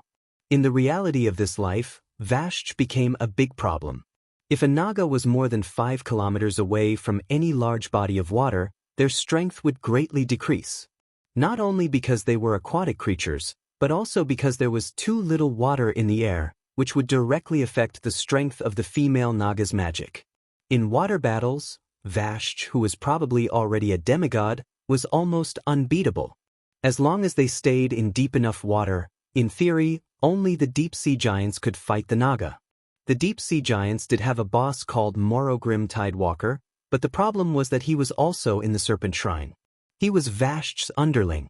Above Vashj, only Queen Azhara and the ancient god Enzoth were above her. Alright, they were all wearing the same pair of pants. The Naga's lower body was in the shape of a snake and did not wear pants. Sorry. If Duque could descend into the Serpent Shrine, Duque had at least a 90% chance of killing Vashj alone. Yet, he dared to come and kill. Jaden dared to descend and block him. Duque did not have the guts to fight CEO Egg, whose strength was 100% or even full of rage, in a place without anti-Titan and anti-Burning Legion formations. That would be courting death. Perhaps in the original history, because of this reason, there were not many big shots in the Alliance who appeared in the Outland War. Yet, The geographical location of Zangermarsh was too important. One Vasht was like a sword of Damocles hanging on the neck of the Alliance army, ready to cut down at any time. Duque felt a headache coming on. Whatever, at most, I'll just have to pretend and let Fandral take the blame. The entire month was spent in the Alliance army's rest and strategic shift. On the 5th of November, at the easternmost side of Zangermarsh, Fandral personally went down to direct the arrangements and build the Cenarian camp. On the same day, Jaina was overseeing the blasted land, while Anastrian was at the Hellfire Peninsula. The two Breaking Dawns worked together to open the Dark Portal to the maximum, and finally transported the Alliance's most advanced road opener over. The so-called road opener was actually something similar to a road roller, but it was more violent and larger. Even if it had been dismantled and transported, it still brought a heavy burden to the portal. This was because the roller in front of the road roller was as tall as a 5-story building and as wide as 16 horse carriages. Think about it. A 5-story building was falling on you. What kind of earth-shattering feeling was that? The dwarves' current steel forging technology was not up to standard, and they could not make such a large roller. Black technology was never something that could be achieved in a single leap. If they couldn't form it in one piece, the dwarves could do it like building a ship. They could use rivets to fasten the bent steel plates together and weld them. As a result, a gigantic creature was born. Coupled with the Alliance's latest slap-you-in-the-face diesel engine, this kind of road opener would definitely be shocking to drive. Wasn't that so? Anyone who had been inhaled by the black smoke from the chimney would feel like they had rolled dozens of times in a coal yard. Only a dwarf would dare to use such an environmentally unsound and inefficient thing. In any case, since the day this thing was born, Duque had forbidden it from entering any of the main cities of the Alliance other than the Steel Furnace Fort. What kind of joke was this? If they were sprayed by this thing, all humans and animals would die, and there would be no need to plant crops. But there was nothing Duque could do. The diesel was still the latest product, and the quality was terrible. The diesel engine was about the same, just one level higher than the steam engine. Alright, the Allied army could not go west. The entire Hellfire Peninsula was surrounded by air forces, and even if they flew over, they would be suspended in the void. With nothing to do, an army of 100,000 killed all the monsters southwest of Fort Honor in a week, and the steel-tooth marauders could only be found in the specimen room. After leaving Fort Honor, they went southwest, passed through the warp plains, and arrived at the Thorn Path. The road opener only took 3 days. The intersecting, steel-hard, scalp-numbing thicket of thorns gave off a continuous series of explosions under the pressure of the road opener. Weren't you very hard? Weren't you not afraid of fire? Come, who's afraid of who in a head-on fight? After the unreasonable road roller rolled over, the diesel bulldozer went up, and the dwarven construction team followed to pave the road and bridge. In any case, after 3 days of rumbling, they finally opened up a wide road that was comparable to the glorious avenue. In the Thorn Cliff, Duque, Thomas, Imriel, and a dozen Dreenii stood on the side of the road. Seeing the huge road opener completely flattening the thorn forest, which was once the Dreenii's forbidden land, Imriel and the others were stunned. Is this the strength of the Alliance? Imriel's tail kept spinning, and the curiosity of a young girl was evident on her face. The Dreenii's technology level is actually very high. It's just that you lack energy. To be honest, Duque had his eyes on their black technology. If they could solve the problem of energy supply, the Dreenii's interstellar warships and whatnot would be high-end. Compared to the Dreenii, Azeroth's so-called latest diesel-flying battleship was nothing. Although Duque would protect the Dreenii, he must also get his hands on their technology. But now was not the time. Duque could not bring himself to ask them to sell their bodies, land, and ancestral graves as soon as they entered the Alliance. Moreover, before confirming that the Alliance had the strength to fight against the Burning Legion, Willen, that old faker, would not give them any solid information. At this time, Duque and the others saw the mission officer of Glory Fort, and a damn dwarf with a particularly strong aura. The first person in the Alliance's mechanized forces, Vu Lang Bronzebeard. He was not the king, But most of the time, his authority was greater than the king's, because most of the alliance's new weapons were created by him. Seeing such an important person walking over, how could Thomas not be nervous? He is, Imriel asked softly, and at the same time, half of her body hid behind Duque and pulled on Duque's robe. Oh, the dwarf Prince Bu Lang Bronzebeard, an important person. But it's okay, he's easy to get along with, Duque replied softly. Oh, you're the one with an outstanding battle record, the one who led a small team to make contact with Shotrath City, Mark Dooku? I heard that you were also the one who surveyed and evaluated the terrain. Bu Lang came over and handed over a flat metal bottle. Needless to say, that must be Bu Lang's collection of strong liquor. Dwarves did not beat around the bush. Giving you liquor meant that they thought highly of you and wanted to make friends with you. Friendship was deep, and one gulp was enough. Duke didn't say anything and gulped it all down in one gulp. His face was not red and he was not out of breath. Mage boy, you have a good alcohol tolerance. Bu Lang gave a thumbs up. This is my special brew. It's 80 degrees, and a normal human would pass out in 2 mouthfuls. The Dalajan mages are very slow, saying that it will affect the brain, and they won't drink it no matter what. It's not interesting at all. Duque laughed. This was not his real body. All the food that entered the artificial stomach would be stirred, and it would not affect the body at all. It turned out that by controlling the artificial humans, one could pretend to be the god of wine. Duque smiled slightly. I was born. You're tuning in to the Passion Pages YouTube channel. We're so grateful for your support, and don't forget to subscribe to join us on this incredible journey through captivating stories. Your generosity through donations truly makes a world of difference, as it's the primary source of revenue that allows me to expand and enhance this channel for you. Thank you from the bottom of my heart for being a part of this adventure.